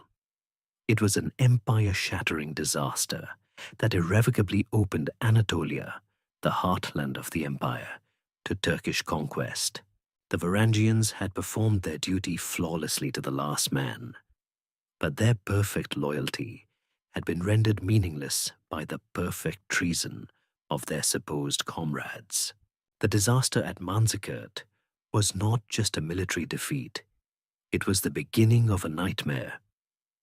In the decade that followed, the Byzantine Empire plunged into a dizzying spiral of civil war and collapse. With the emperor a captive and the field army annihilated, rival generals tore the state apart, fighting over the throne. This internal chaos created a power vacuum in Anatolia, and the Seljuk Turks, who had at first been content with raiding the frontier, now poured in, conquering city after city with little resistance. The heartland of the empire, its primary source of soldiers and food, was lost. To the north, the Pechenegs once again swarmed across the Danube, and in the west, the Normans of Italy eyed the empire's death throes with predatory ambition. The state was bleeding out from a dozen mortal wounds simultaneously. The Varangian Guard, having been slaughtered in their last stand around Emperor Romanus, was a shattered remnant, a ghost of its former glory. It was in this desperate hour that a man of extraordinary talent clawed his way to the throne. In 1081, the brilliant general and shrewd diplomat Alexios Komnenos seized power in Constantinople. He inherited a situation that seemed utterly hopeless. The treasury was empty. The army was a collection of unreliable mercenary bands, and enemies were pressing in on all sides. His entire reign would be a frantic, 50-year-long struggle for survival, an effort to drag the empire back from the brink of extinction. One of his first and most urgent tasks was to rebuild the army, and at its core, he needed to reconstitute the Varangian Guard. He was aided in this by the steady stream of Anglo-Saxon refugees still fleeing the consolidation of Norman rule in England. Alexios welcomed these landless, battle-hardened warriors with open arms. He settled some of them in lands along the coast of the Sea of Marmara, but the best and bravest he enrolled into his personal guard.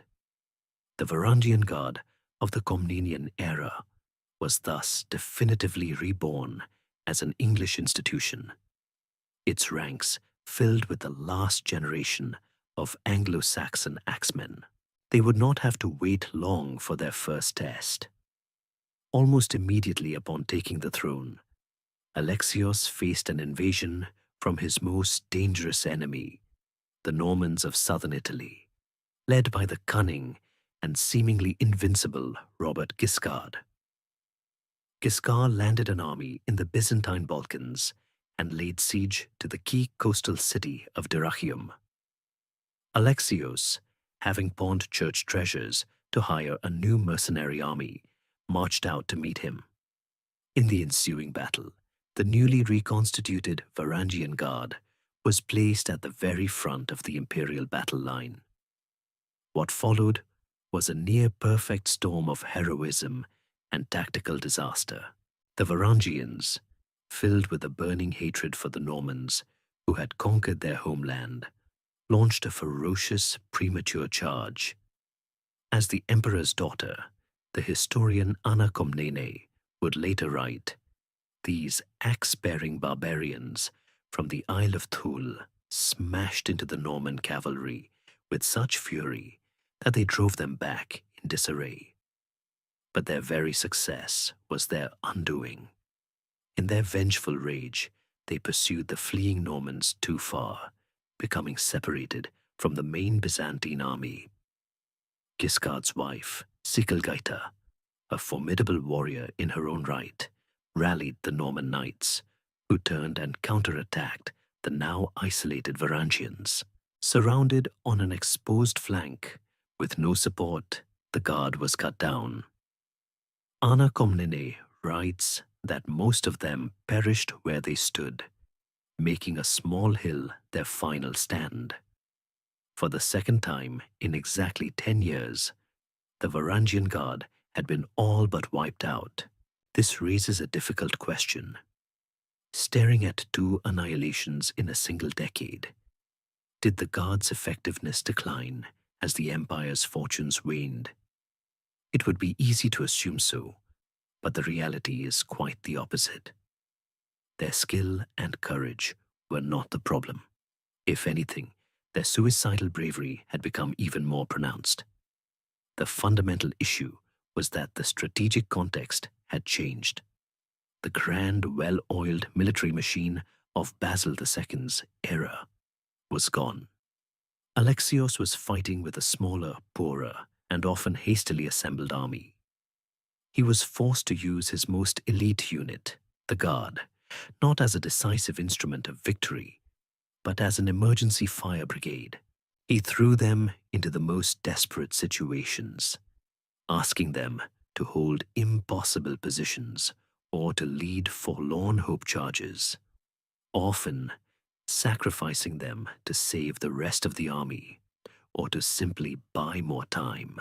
After the catastrophe at Dyrrhachium, Alexios once again rebuilt the Guard, and for the rest of his long reign, he used them relentlessly on his second front, the grinding war of attrition to reclaim the coastal regions of Anatolia from the Seljuks.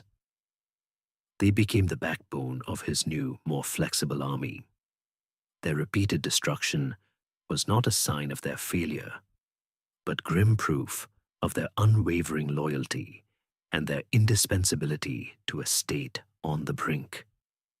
They had become more essential than ever, but their service was now a grim cycle of recruitment, heroic sacrifice, and rebuilding.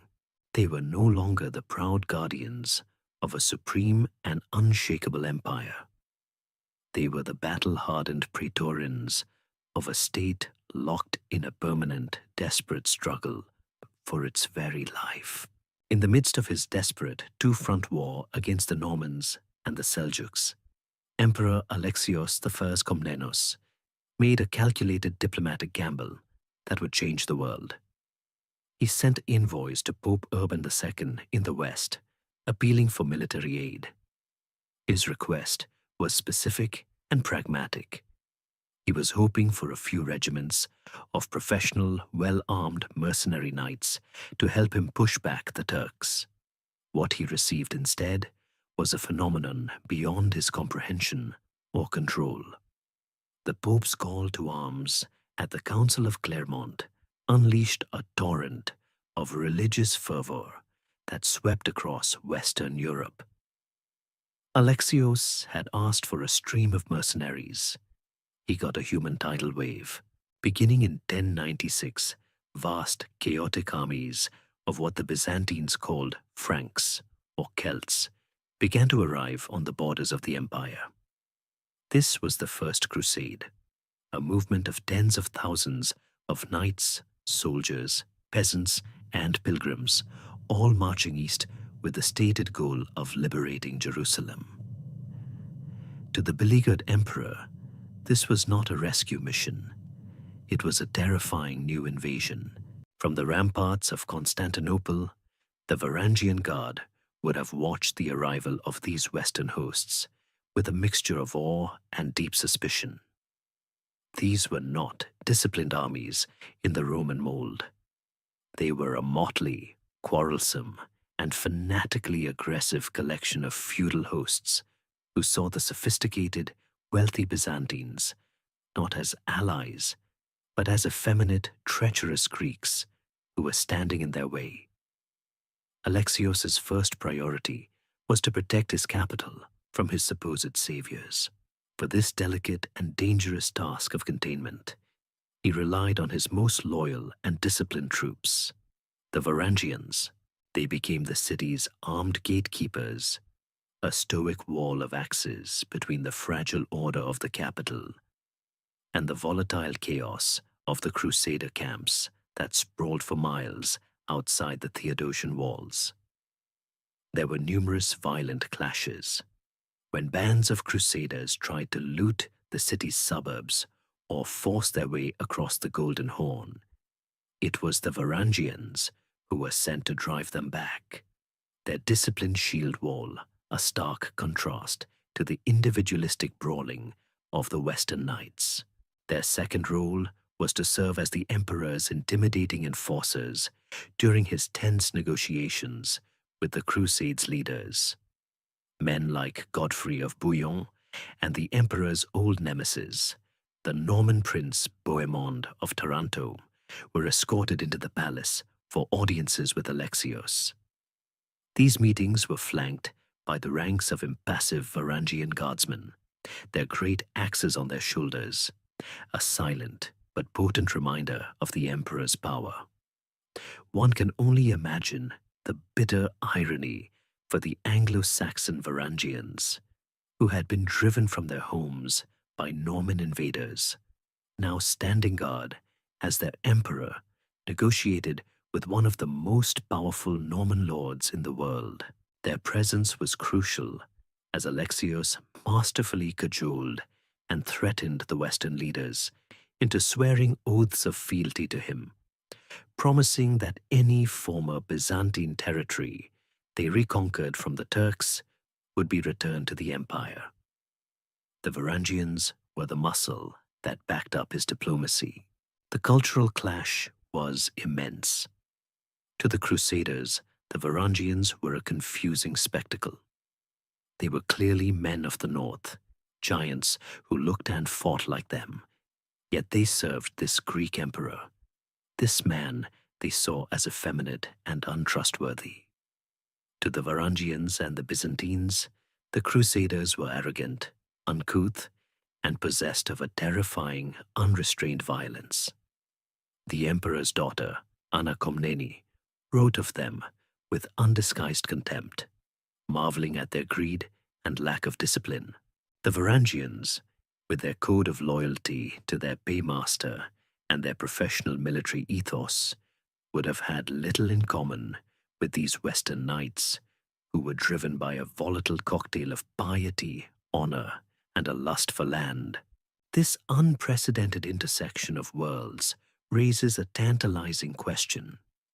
Did any of the Varangian guardsmen, particularly the deeply Christian Anglo-Saxons, ever desert the emperor's service to join the crusade on its holy mission to Jerusalem?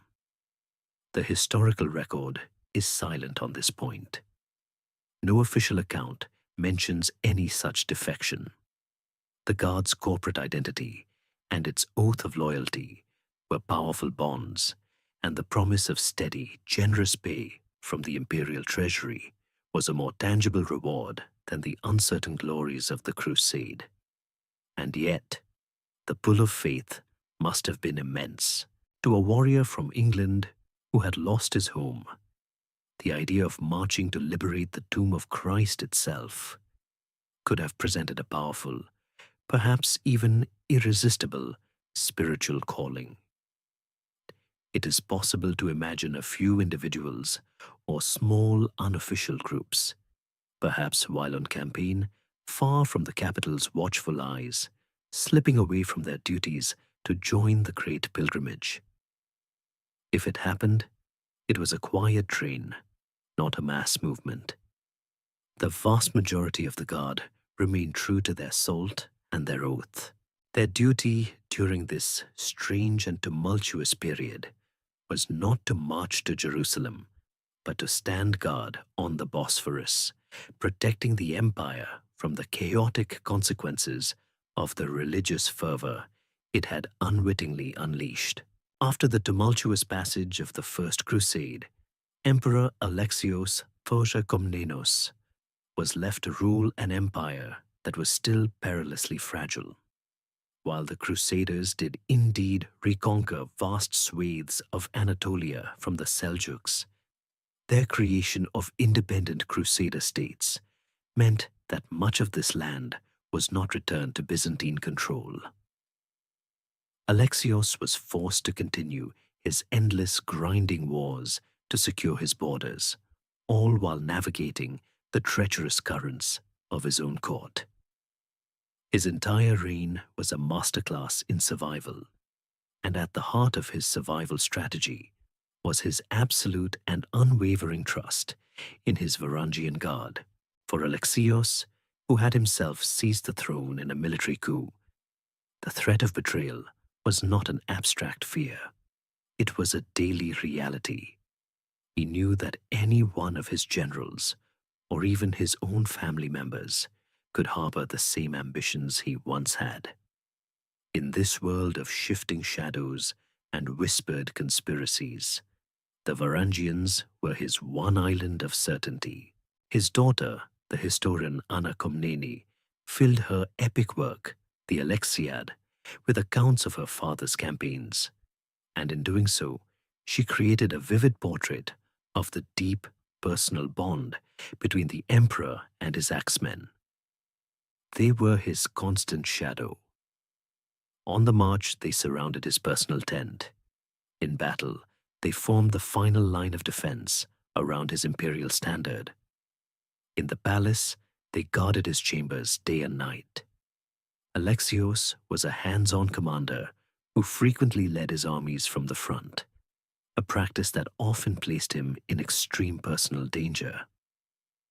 Time and again, it was the Varangians who pulled him back from the brink during his brutal wars against the Pecheneg nomads in the Balkans. There were numerous chaotic skirmishes where the emperor found himself isolated and on the verge of being overwhelmed. In these moments, it was always the guard who would rally, forming their impenetrable shield wall around him and carving a path back to safety. At the decisive Battle of Livonian in 1091, which finally broke the Pecheneg threat, the Varangians were at the heart of the fighting, a disciplined anchor in a swirling, desperate battle that saved Constantinople itself. Their role as his protectors against internal threats was just as crucial. The Alexiad details numerous plots against the emperor's life, hatched in the heart of the court by ambitious nobles and resentful relatives. These conspiracies invariably hinged on one critical obstacle: gaining physical access to the emperor. This was nearly impossible. The conspirators, Anna tells us, were constantly thwarted by the inescapable presence of the axe-bearing barbarians. The Varangians were incorruptible. They could not be bribed because the emperor's pay was already the greatest fortune they could imagine. They could not be swayed by political arguments or family ties because they had none. They were the ultimate outsiders, and this alienation, which might have been a weakness in other circumstances, was the very source of their strength. Their sole function was to keep the emperor alive, and they performed it with a grim and terrifying diligence. This raises a deeper question. Why did Alexios trust these foreign mercenaries, these English exiles, more than his own Greek countrymen? The answer lies in his own cynical and deeply realistic understanding of power. Alexios trusted the Varangians precisely because they were foreigners. A Byzantine general, no matter how loyal he seemed, always had his own network of family connections, his own political ambitions, and a potential claim to the throne if circumstances shifted. His loyalty was conditional. The Varangians had none of that. An Anglo-Saxon then in Constantinople had no power base outside of the god itself. He could never hope to become emperor or place a relative on the throne. His entire world, his wealth, his status, his very life, was inextricably tied to the survival of his master, Alexios. Their self-interest was perfectly and permanently aligned with his. Furthermore, Alexios understood the cultural difference in their concept of loyalty. The Byzantine elite inhabited a world of complex, situational ethics, where oaths could be bent and betrayals could be justified by political necessity. The Anglo-Saxon and Norse warriors of the Guard, however, were heirs to a Germanic heroic tradition, a culture built upon a deeply personal and almost sacred oath of fealty between a warrior and his lord. This was a bond they understood in their very bones. Alexios was not just an employer, he was their chieftain, the gold giver of their sagas. They were his hearth company, and their duty to protect him was absolute, transcending politics. For Alexios Komnenos, a man ruling in an age of universal treachery, this simple, brutal, and uncomplicated loyalty was the most valuable and reliable force in his empire. The Varangian Guard was not just his best military unit, they were his lifeline, the living embodiment of the trust he could place in no one else. They were, in the most literal sense, the keepers of the Komnenian restoration. The heroic, desperate age of the Komnenian emperors gave way to a period of decline and decay under the disastrous rule of the Angelus dynasty. By the end of the 12th century, the Byzantine Empire was a hollowed-out shell, beset by internal corruption and ruled by a succession of weak and incompetent emperors. It was in this state of advanced fragility that the empire would face the ultimate, unforeseen horror. In 1202, a massive army of French and Italian knights, the Fourth Crusade, gathered in Venice with the stated aim of conquering Egypt. But they were short of money to pay the Venetians for their transport fleet. At that moment, a young Byzantine prince, Alexios Angelos, arrived with a proposition.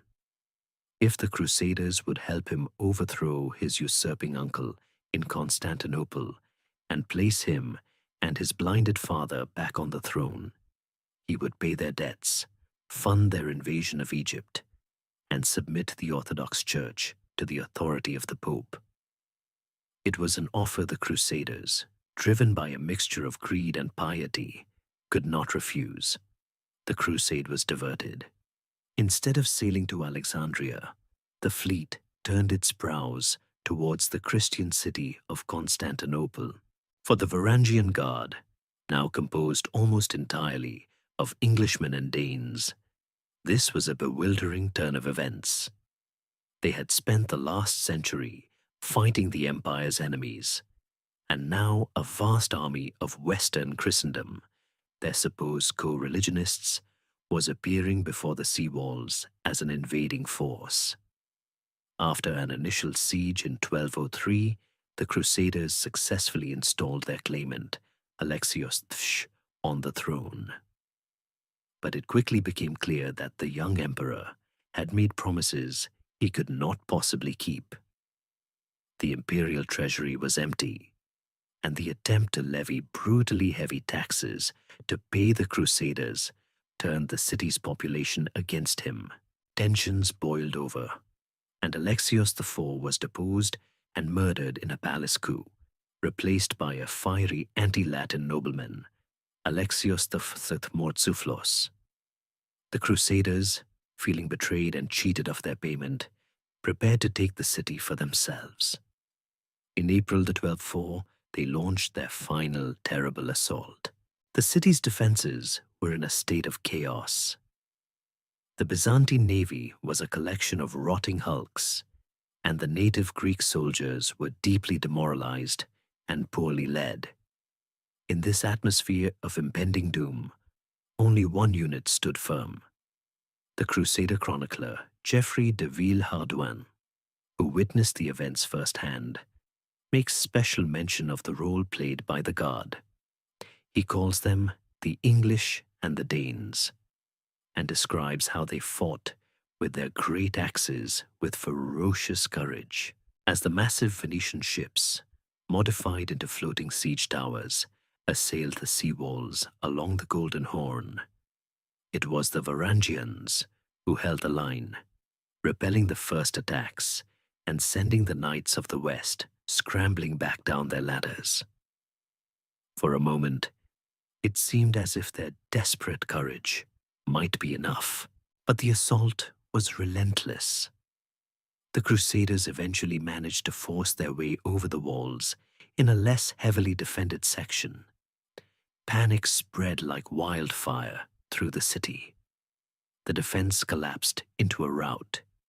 Emperor Alexios V, seeing that the situation was hopeless, gathered what treasure he could and fled into the darkness, abandoning his capital and his people. The city was lost as the Crusader armies poured through the streets, beginning a 3-day orgy of pillage, destruction, and sacrilege that would forever be remembered as one of history's great crimes. The Varangian Guard found themselves alone. Their charge, the Emperor, was gone. The city they were sworn to protect was being torn apart. They fell back to the area around the Bucaleon Palace, their traditional post, an island of discipline in a city that had descended into hell. Here we face a profound mystery that strikes at the very heart of the Varangian identity. At Manzikert and Dyrrhachium, they had fought to the last man. Here, in the final defense of the city itself, they did not. The chronicles state that seeing the emperor had fled and that the cause was lost, the Varangians negotiated a surrender with the Crusaders. Why, in this ultimate hour of crisis, did they lay down their axes rather than die upon them? Had their famous loyalty finally faltered? The answer is no. Their actions were not a betrayal of their oath, but the logical conclusion of it. Their oath was not to a place, not to the city of Constantinople, but a deeply personal one to the person of the emperor. At Manzikert and Dyrrhachium, the emperor was present on the field, fighting alongside them. Their duty was clear: die protecting him. But in 1204, the emperor had deserted them. Their contract was with him, and he had broken it by fleeing his post. To fight to the last man for a runaway emperor and an empty palace would not have been an act of loyalty. It would have been a pointless, unprofessional suicide. Their choice to surrender was a pragmatic one made by soldiers whose ultimate purpose had vanished into the night. And so, as the flames rose over the violated churches and looted palaces of Miklagard, the Varangian Guard's world came to an end. The city they had guarded for over 2 centuries was now a smoldering ruin in the hands of their enemies. The fall of Constantinople in 1204 was an apocalypse. The city that the Varangians had known as Miklagard, the center of the world, was now the capital of a new, hostile Latin empire, ruled by a Flemish count. For the surviving members of the Guard who had negotiated their surrender, the future was a terrifying blank. Their world, their purpose, and their employer had all vanished overnight. They were now masterless soldiers in a conquered city, and they faced a stark choice. Some, pragmatic to the end, likely took service with the new Latin emperors, who were just as much in need of an elite, politically detached bodyguard as their Greek predecessors had been. Others may have simply melted away, becoming freelance mercenaries, selling their axes to the highest bidder in the chaotic wars that immediately engulfed the region. But for a dedicated core, service to a Frankish usurper was unthinkable. Their loyalty was to the Roman Empire, and if the empire was to survive, it would have to be in exile. The Byzantine world had not been extinguished. It had been shattered. In the aftermath of the sack, 3 major Greek successor states emerged from the wreckage, each claiming to be the legitimate heir of the fallen empire. There was the despotate of Epirus in western Greece, the distant empire of Trebizond on the Black Sea coast, and most importantly, the empire of Nicaea, carved out of the unconquered Byzantine territories in northwestern Anatolia. It was here, in the provincial city of Nicaea, that a government in exile was formed around Theodore the Fern Lascaris, a son-in-law of a former emperor and a man of immense courage and determination. Nicaea became the true heart of the Byzantine resistance, the focal point for all who wished to one day reclaim their lost capital. It was to Nicaea that the most loyal remnants of the old world now flocked. The precise number of Varangians who made the perilous journey across the Sea of Marmara to join the fledgling Nicaean court is lost to history. This is the great mystery of this period. How did the Guard reform? It is unlikely to have been a mass migration. The journey was dangerous, and the future of the Nicaean state was far from certain. The most plausible scenario is that a small, determined nucleus of veteran guardsmen, perhaps a few hundred at most, sought out Theodore Lascaris. These would have been the men for whom the oath was more than just a contract, men who saw in Lascaris the flicker of legitimate imperial authority. This small cadre of survivors, carrying with them the traditions, the name, and the institutional memory of the old guard, would have formed the core of the new. Their presence gave the Nicaean emperor a powerful symbol of continuity and legitimacy. He was not just a local warlord. He was the emperor, and he had his Varangians. This reformed guard was undoubtedly a shadow of its former self. The immense salaries paid in solid gold, the lavish barracks in the great palace, the sheer spectacle of the imperial court. All this was gone, replaced by the grim military camp atmosphere of a state fighting for its life. But their function remained the same. The Nicaean emperors, just like their predecessors, were surrounded by rivals and potential usurpers. They needed a bodyguard they could trust implicitly, and the Varangians, still primarily Englishmen, continued to fill that role. They stood guard in the modest palace at Nicaea, their great axes a familiar sight in an unfamiliar setting. They were the emperor's most reliable shock troops in the endless grinding wars that the Nicaeans fought on all fronts, against the Latin emperors in Constantinople, the rival Greeks of Epirus, and the ever-present Seljuk Turks to the east. The very fact that the Guard continued to exist in exile is a testament to the sheer power of its reputation. The road to Miklagard no longer ended in the Golden City itself, but in a provincial Anatolian town. Yet still, new recruits came. The promise of steady pay and high-status military service, even in a reduced, exiled court, was enough to continue drawing adventurous warriors from England and Scandinavia. The Varangian Guard had become more than just a unit. It was an idea, a brand name synonymous with elite loyalty and martial prowess. This brand was so strong that it could survive the destruction of its home and continue as a viable institution. For 57 years, the emperors in Nicaea planned and fought for the restoration of their birthright. And through all those years of exile, their Varangian guardsmen stood by them, a living link to the glory of the past and the symbol of their unshakable resolve to one day return. They were a guard in exile, protecting a court in exile, dreaming of the day they could march back through the gates of the city they still called home. For 57 years, the Varangian Guard had stood watch in exile, the loyal protectors of a diminished throne in the provincial city of Nicaea. Their ultimate purpose, the dream that sustained the entire government in exile, was the reconquest of Constantinople. In July of 1261, that dream was realized in a manner that was as stunning as it was anticlimactic.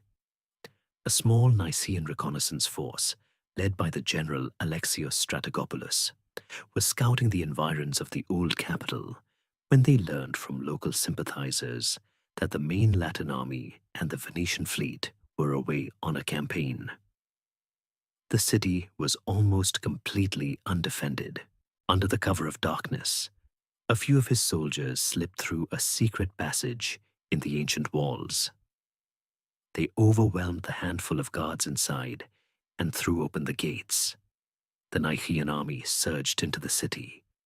The last Latin emperor, Baldwin II, was woken from his sleep, and in a moment of supreme ignominy, fled the city in such a panic that he left his imperial crown and scepter behind. Just like that, the Latin Empire collapsed. A few weeks later, the Nicaean ruler, Michael VIII Palaiologos, made his solemn entry into the city. He rode on horseback through the Golden Gate, the traditional route of triumph for Roman emperors, with the icon of the Virgin Hodegetria, the city's protector, carried before him. Marching with him, their great axes once again on home ground, were his Varangian Guard. This should have been their moment of ultimate triumph, the culmination of 2 generations of loyal service in exile. But the city they returned to was a ghost, a hollowed-out ruin haunted by the memory of its former glory. The population had dwindled from 500,000 before the sack to perhaps 1/10 of that. Entire districts were abandoned and overgrown. The great palaces were crumbling and had been stripped of their lead roofs, the churches desecrated and looted of their treasures. The great palace, the Varangians' traditional home, was in such a state of disrepair that the new Palaiologan dynasty abandoned it for the smaller, more defensible palace of the Blachernay in the city's northwest corner. The guard had returned, but their home was gone. Under the new dynasty, the guard resumed its ancient duties. They stood watch over the emperor's chambers, escorted him in ceremonies, and served as the intimidating face of imperial power. On the surface, it seemed as if the old order had been restored. But the empire that Michael Palaiologos had reconquered was a pale imitation of the one that had been lost. It was small, impoverished, and surrounded by powerful enemies. The chronic bankruptcy of the state had a direct and fatal impact on the Varangian Guard, the single most important factor in the Guard's existence. The river of gold that paid for their lavish salaries and attracted the best warriors from the north had run dry. The Palaiologan emperors simply could not afford to recruit in England or Scandinavia in any significant numbers. The road to Miklagard, which had brought fame and fortune to thousands, had effectively closed for business. This led to the final great mystery of the Guard's existence. Did the unit simply disappear, or did it transform into something else entirely? The name Varangoi continues to appear in imperial records and ceremonial texts for another century and a half. An emperor in the 14th century is still described as being acclaimed by the Varangians, who salute him in his ancestral tongue and clash their axes. But who were these men? With the flow of foreign recruits cut off, it seems almost certain that the emperors began to fill the ranks of their most prestigious guard unit with their own countrymen, loyal Greeks. The change was likely gradual. The last few aging Englishmen and Danes would have served out their time alongside new Greek recruits, passing on the traditions, the name, and the iconic weapon. Over generations, as the last of the Northerners retired or died, the unit became ethnically Greek. The title, Varangian, had become too prestigious, too steeped in history, to simply be discarded. It had become an honorific, a title of immense symbolic power. To be a Varangian was to be the emperor's most elite and loyal guard, even if you were from Athens rather than London. The axe, once the national weapon of the North, became a purely ceremonial object, a symbol of this ancient and revered tradition. The guard became a living piece of history, a performance of past glory. The men who carried the axes in the 14th century were likely Greeks playing the part of the legendary northern giants who had guarded their emperors for centuries. The return to Constantinople, the Varangians' greatest victory, was ironically the beginning of their end. It marked the moment when the economic reality of the declining empire could no longer support the institution in its original form. They had come home, but in doing so, they began a long, slow fade, their fierce, foreign identity gradually dissolving, until only the name, the axe, and the ghost of a legendary loyalty remained. The return to a broken Constantinople marked the beginning of the Varangian Guard's slow, dignified fade into a memory. The final chapter of their long story unfolds against the backdrop of the 14th century, an age of unmitigated disaster for the restored Byzantine Empire. The Paleologan dynasty presided over a state that was in a state of terminal decline, a slow-motion collapse that lasted for nearly 200 years.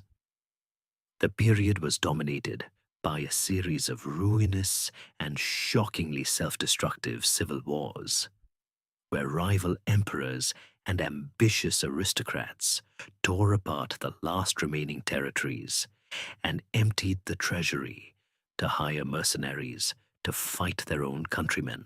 This constant infighting accelerated the decay of the state, leaving it powerless to resist the inexorable rise of its new enemies, particularly the Ottoman Turks in Anatolia and the expanding Serbian Empire in the Balkans.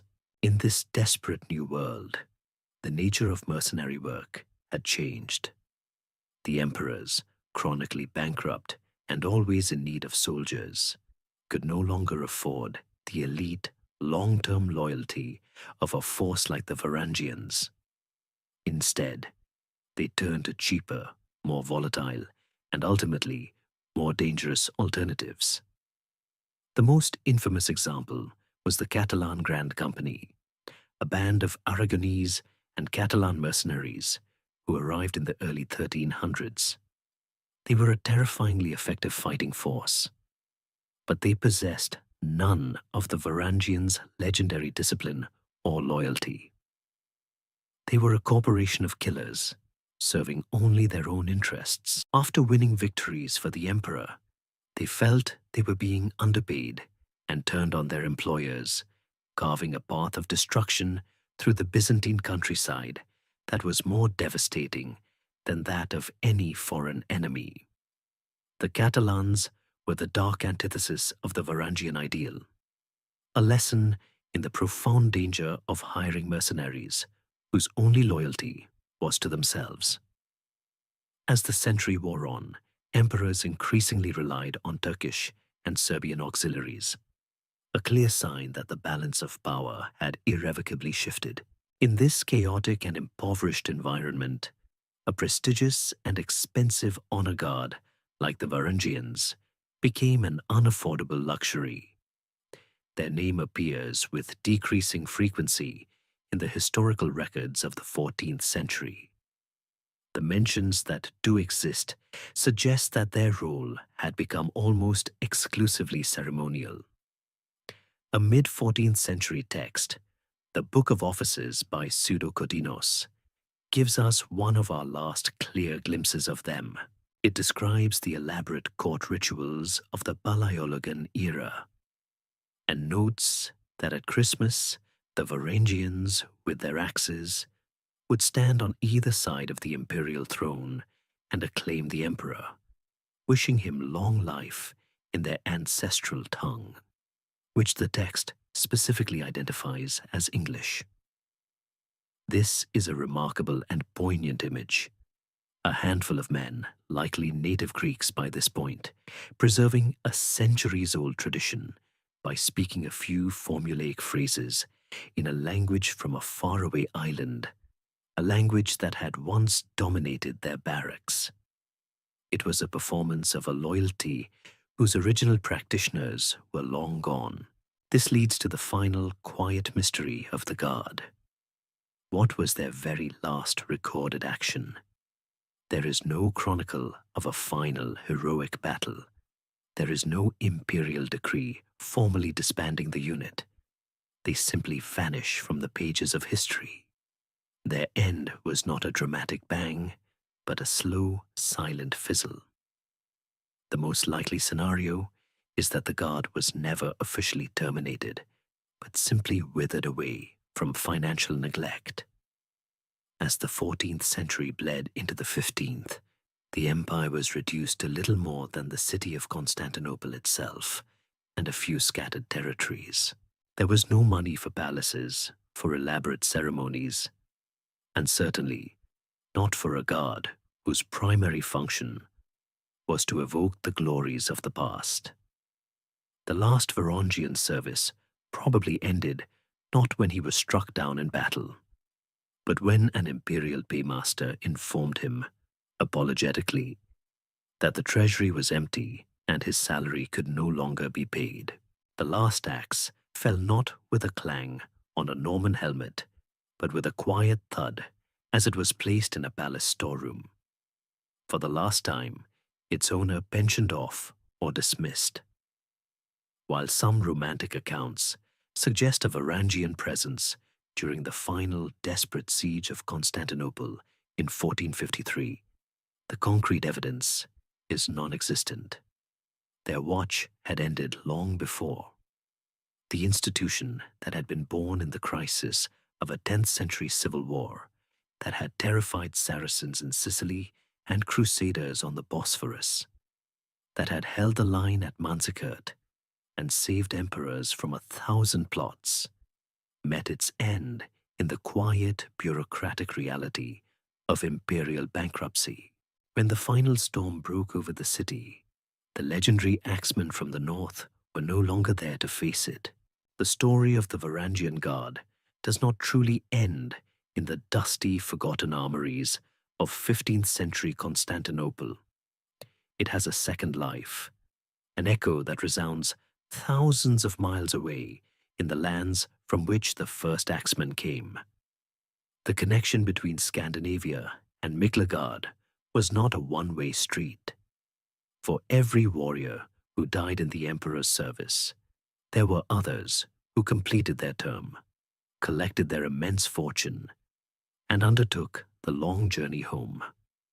These returning veterans were transformed men. They had seen the world's greatest city, served in its most sophisticated army, and they brought back not just wealth, but stories and ideas that would leave a permanent mark on their northern homelands.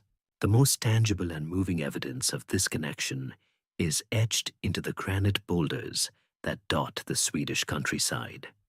These are the Varangian runestones, dozens of memorials raised during the 11th century, the golden age of the Guard. They were commissioned by grieving families for sons, brothers, and husbands who had gone east on the Osterwegger and never returned. Their terse, poetic inscriptions are miniature sagas of ambition, adventure, and loss. A stone in Ed might read, Ragnvaldr had the runes carved. He was in Greece. He was leader of the host. Another, more mournful stone tells us, Ingigerdr had this stone raised in memory of Gauti, her husband. He died in the east in the Emperor's Guard. These stones are the final reports from the front line, messages in a bottle from a lost world. They speak of men who traveled far for gold, who fed the eagle, a poetic kenning for killing enemies in battle, and who died in Griqualand, the land of the Greeks. They are a stark reminder that for every success story like Harald Hardrada, there were countless others whose journey ended in a shallow grave on a distant Anatolian plain. This experience was woven into the very fabric of their culture through the great oral traditions of the Norse sagas. While the runestones give us the raw emotional data, the sagas provide the grand heroic narrative. The saga of Harald Hardrada, in particular, reads like the ultimate adventure story, transforming his years of mercenary service into a foundational epic of his kingship. These tales, recited in smoky long halls on long winter nights, cemented the image of Miklagard in the northern imagination. It became a semi-mythical place, a city of unimaginable wealth, labyrinthine politics, and endless opportunity for a brave warrior to make his name. The sagas were both a reflection of the Varangian experience and a powerful recruiting tool, inspiring new generations to follow the river road south in the hope of emulating these legendary heroes. The returning veterans also had a profound economic impact. The sheer quantity of Byzantine gold and silver coins that they brought back fundamentally altered the Scandinavian economy, accelerating its shift from a barter-based system to a monetized one. Archaeological hoards, particularly on the great trading island of Gotland, have unearthed thousands of Byzantine coins, a testament to the immense wealth flowing north. But it wasn't just money. Veterans returned with luxurious Byzantine silks, fine jewelry, exotic wines, and other prestige goods that were unlike anything seen in the north. A man who had served in the Guard would return to his family farmstead, a person of immense status. His wealth and exotic possessions, a visible sign of his success in the wider world. He had seen the center of civilization, and he brought a piece of it back with him. This leads to a more subtle and debated question. Did these veterans bring back not just gold and silk, but also Byzantine ideas about how to run a state or an army? This intellectual transfer is much harder to trace than a coin hoard, but the possibility is fascinating. Men who had served for years within the most complex and bureaucratic state in Christendom must have learned something about organization. The most compelling case study, once again, is Harald Hardrada. When he became King of Norway, he ruled in a manner very different from his predecessors. He established a national currency, implemented a more systematic and often brutal system of taxation, and centralized power in his own hands. Many historians argue that these policies were directly inspired by the efficient, centralized, and cash-based model of the Byzantine state he had served for so long. He could not replicate the vast Roman bureaucracy in the fjords of Norway, but he could apply its core principles of wealth extraction and royal authority. Militarily, the influence is harder to spot. The nature of warfare in Scandinavia remained largely unchanged. However, it is impossible to believe that commanders who had fought in complex, combined arms Byzantine armies did not bring back new perspectives on tactics and discipline. At the very least, their experience would have given them a strategic vision that was far more sophisticated than that of their purely local rivals. The echoes of the Guard in the north, therefore, are found not just in the mournful runes carved on stones, but in the very foundations of the emerging Scandinavian kingdoms. The veterans returned with more than just treasure. They returned with a new understanding of power, wealth, and the world, an understanding learned in the service of the emperor in the golden city of Miklagard, of all the privileges and rewards that came with service in the Varangian Guard, the immense salary, the battlefield plunder, the immense prestige. One stands out as the most bizarre and uniquely lucrative. It was a practice known in the Old Norse tongue as belutasvarf, a compound word that translates roughly and shockingly to palace pillaging. According to the Norse sagas, this was the ancient rite of the Varangian Guard, upon the death of a Byzantine emperor, to ritually storm the imperial treasuries and take for themselves a portion of the dead ruler's wealth. It was the ultimate severance package, a final massive bonus paid out in the chaotic moments of an imperial succession. This strange custom, more than anything else, reveals the raw transactional nature of the bond between the emperor and his northern guardsmen. The most vivid description of this practice comes, unsurprisingly, from the saga of Harald Hardrada. The saga claims that upon the death of an emperor, it was the law and custom for the Varangians to go through the palaces and treasuries, and each man was permitted to take and keep whatever he could lay his hands on. This was not presented as theft, but as a contractual right.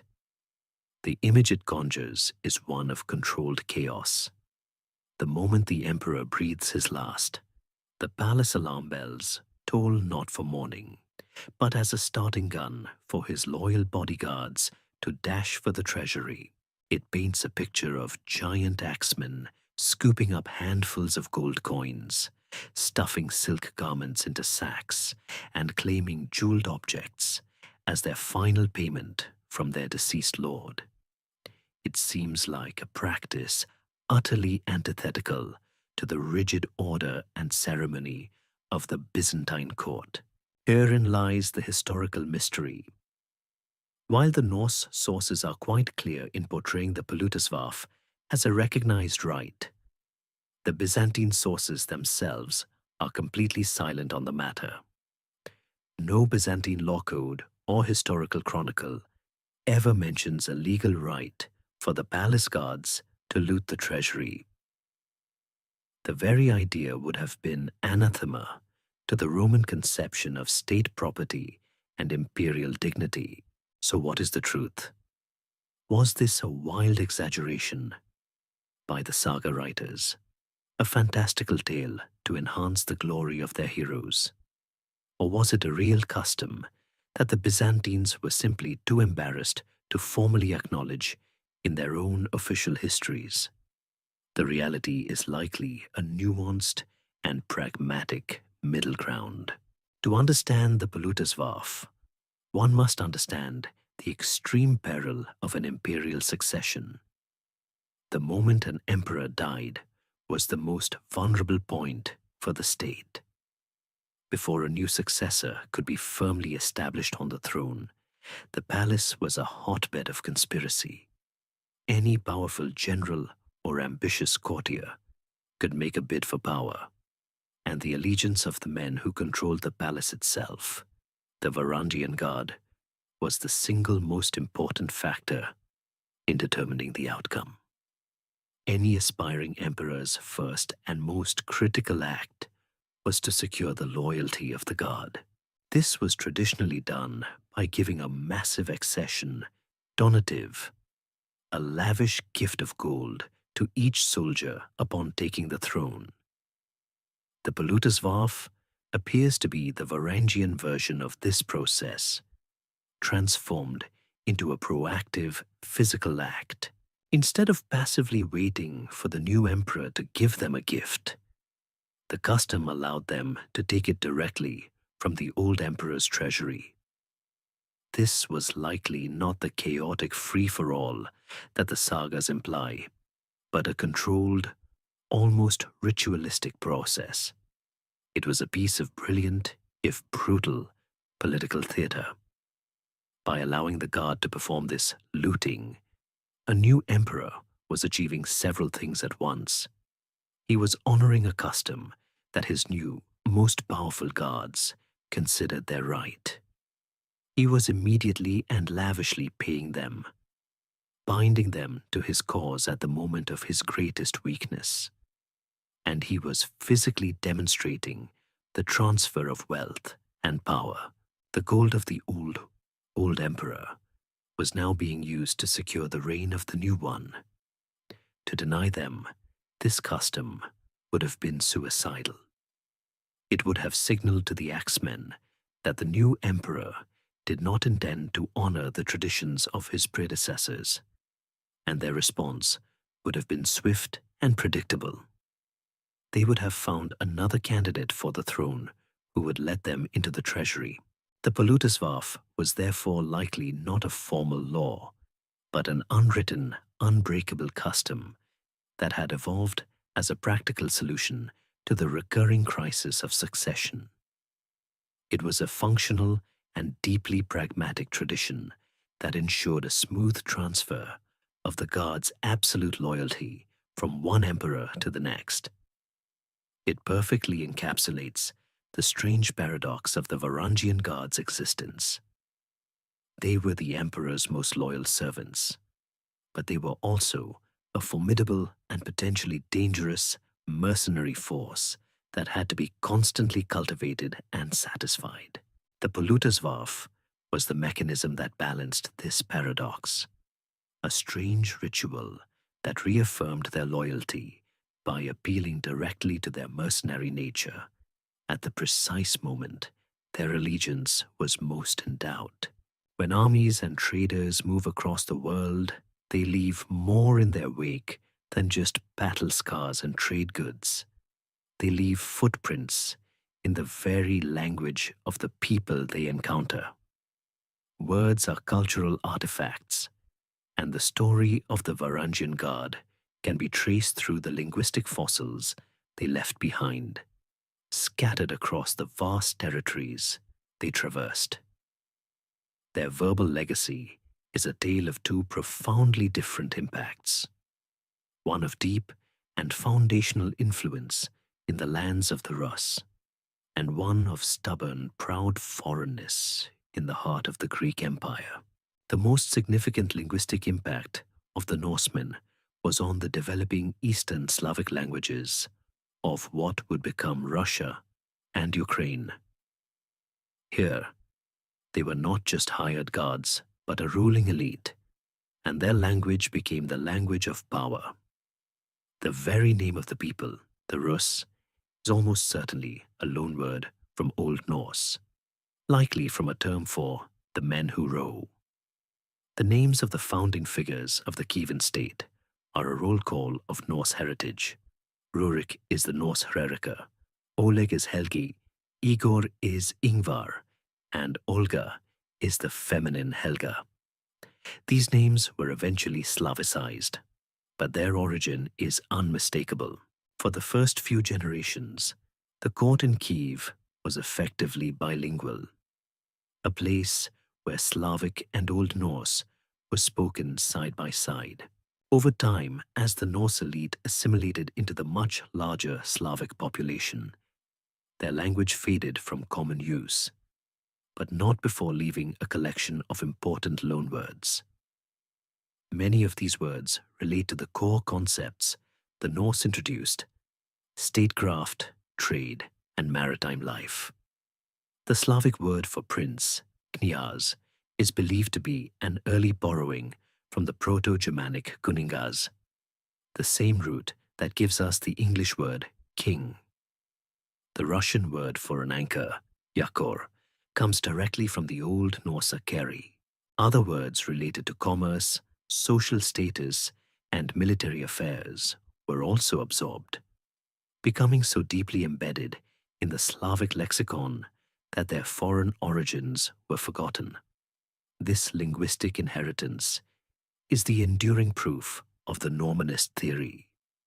that the foundational impulse for the first East Slavic state came from these Scandinavian adventurers.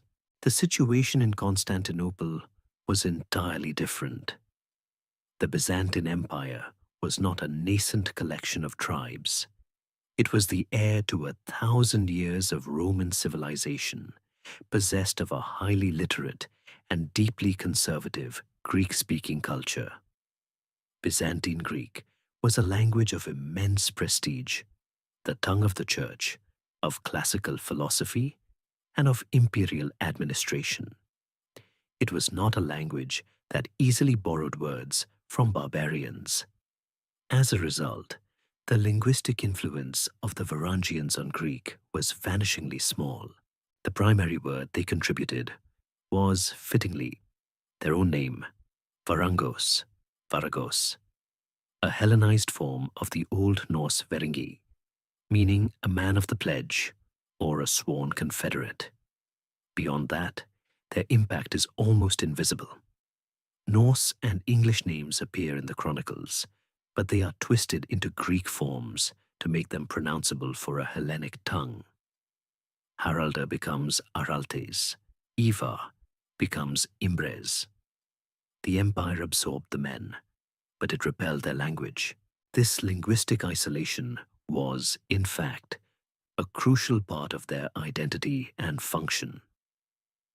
The 14th century account of the Guard still acclaiming the emperor in English at official ceremonies is a powerful testament to this. For over 300 years after the Norman conquest, long after their language had evolved dramatically back in England itself, the Varangians in Constantinople were preserving a form of it for ceremonial use. Their foreign tongue was a key part of their mystique, a constant reminder that they stood apart from the intrigues of the Greek-speaking court. This raises a fascinating practical question. How much did this proud foreign tongue actually influence the daily life of the palace? While Old Norse and later Old English never became languages of the court, it's impossible to imagine that centuries of close contact had no effect on the spoken environment. The emperor's personal safety depended on his ability to communicate with his guards. It is almost certain that a professional corps of interpreters, or Ermenadai, existed to bridge the gap.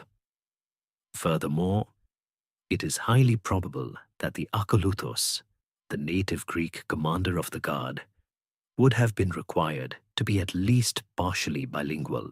It is even easy to imagine that emperors like the hands-on military man Alexios Komnenos would have learned a basic vocabulary of Norse or English commands, halt, charge, form shield wall, as a matter of practical necessity and as a way of building rapport with his most loyal men.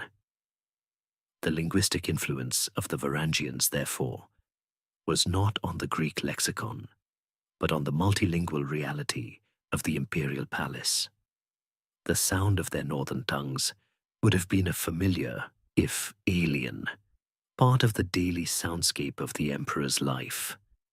The ever-present, guttural language of loyalty. The story of the Varangian Guard is preserved in the biased accounts of Byzantine chroniclers and the heroic embellishments of Norse sagas. But history is not only written in ink, it is also carved in stone, buried in the earth, and lost in the dust of ages to find the most honest, unfiltered truth of the Varangians. We must look beyond the texts to the archaeological footprints they left behind. These physical traces, though faint and scattered, provide a tangible connection to the lives of these men, a silent testimony to their long journey and their centuries of service. The story circles back to where we began, in the ethereal light of the Hagia Sophia. High on a marble parapet in the southern gallery, the faint, angular scratching of Norse runes cuts through the centuries. Halfdan var her. Halfdan was here.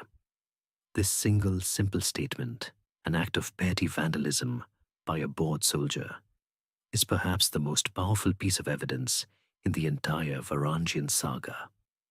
It is a voice, unmediated by chroniclers or poets, speaking directly to us from the 11th century. It confirms, with the certainty of a fingerprint, the presence of these northern warriors in the most sacred sanctuary of the empire. And Halfdan was not alone. Other, more weathered runic inscriptions have been found in the great cathedral, ghosts of words left by other men who stood a long and quiet guard duty 1,000 years ago. Sometimes, this Varangian graffiti was not small and discreet, but monumental and audacious. For centuries, the ancient Greek port of Piraeus, near Athens, was guarded by a magnificent marble lion, a masterpiece of classical sculpture. In the mid-11th century, the Byzantine emperor sent a contingent of his Varangian Guard to Athens to help suppress a local revolt. During their time there, these mercenaries did something extraordinary. They covered the shoulders and flanks of the ancient lion with a complex, swirling inscription of runes. Today, the inscription is so weathered as to be almost indecipherable, but it is clearly a memorial carved by Scandinavians in the emperor's service. The Piraeus lion stands today not in Athens, but at the entrance to the Venetian arsenal, having been looted by the Venetians in the 17th century. It is a doubly displaced object, an ancient Greek statue covered in the graffiti of Norse mercenaries in the service of the Roman emperor, now standing as a trophy in an Italian city. It is a perfect monument to the complex, interconnected world the Varangians inhabited. Beyond these remarkable carvings, the archaeological trail becomes a matter of connecting the dots. Along the great river routes of Russia and Ukraine, hordes of Byzantine coins and scattered finds of Scandinavian-style weapons, brooches, and pendants map out the path of the Rus.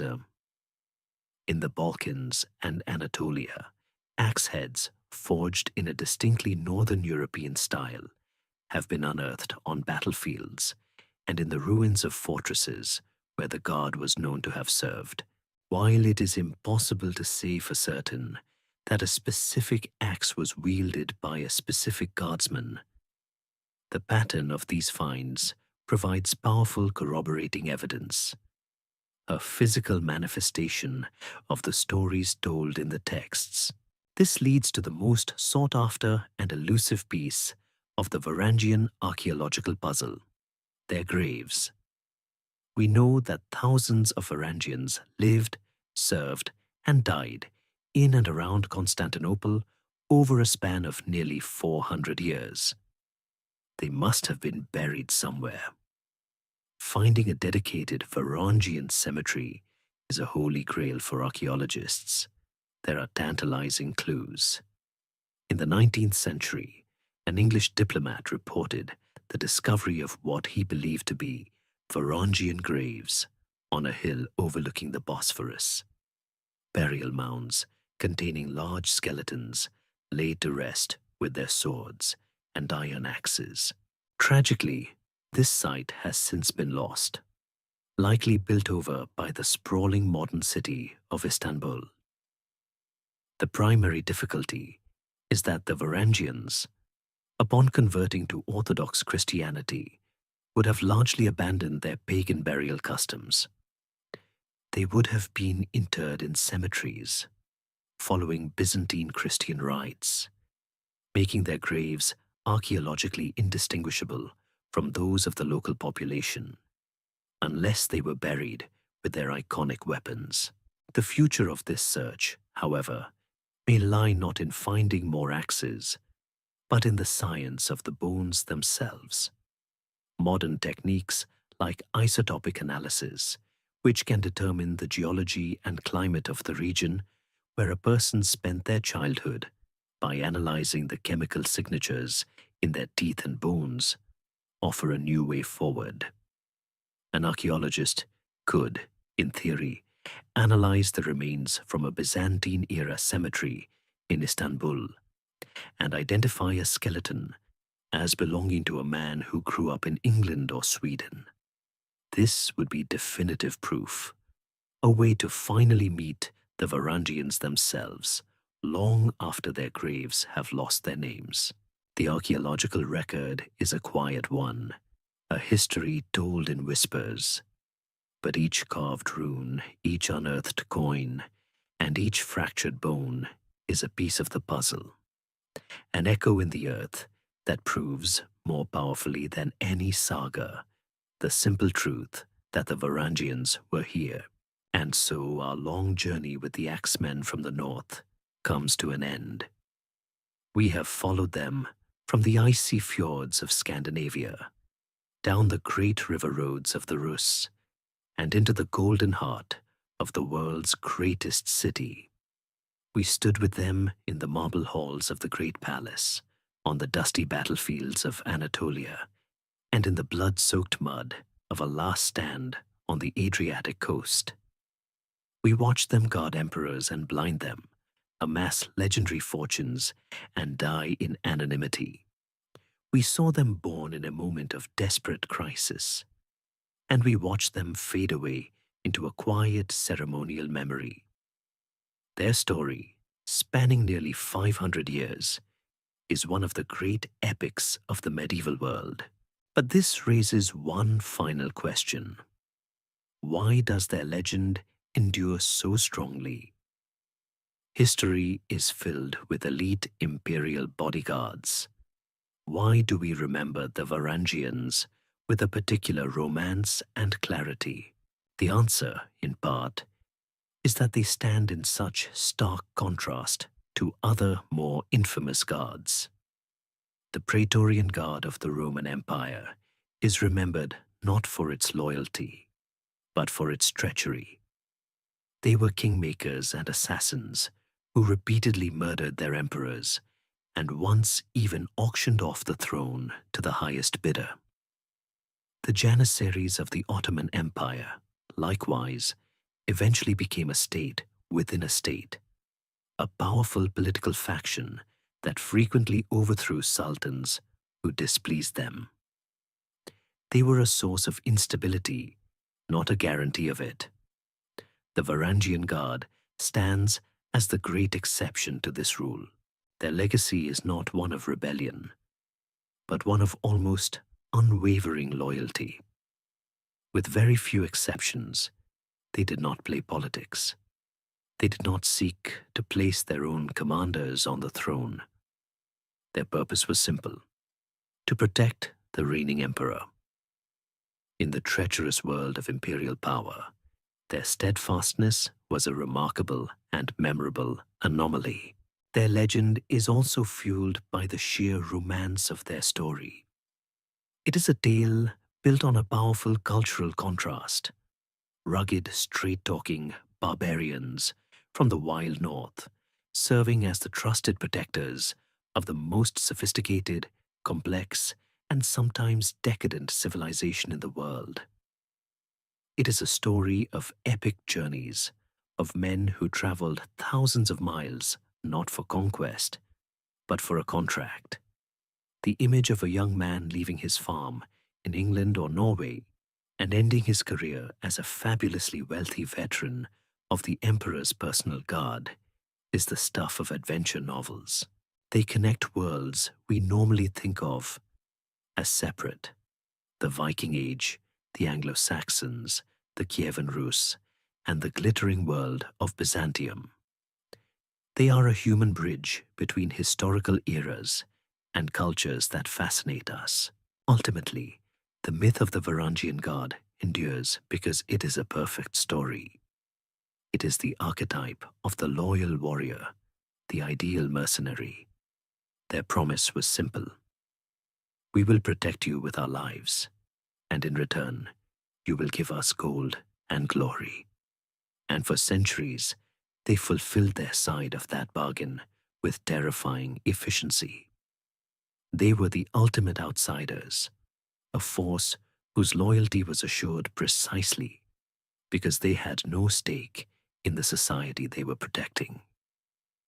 They did their job, they took their pay, and when their time was done, they left behind not a legacy of political interference, but a legend of unbreakable loyalty.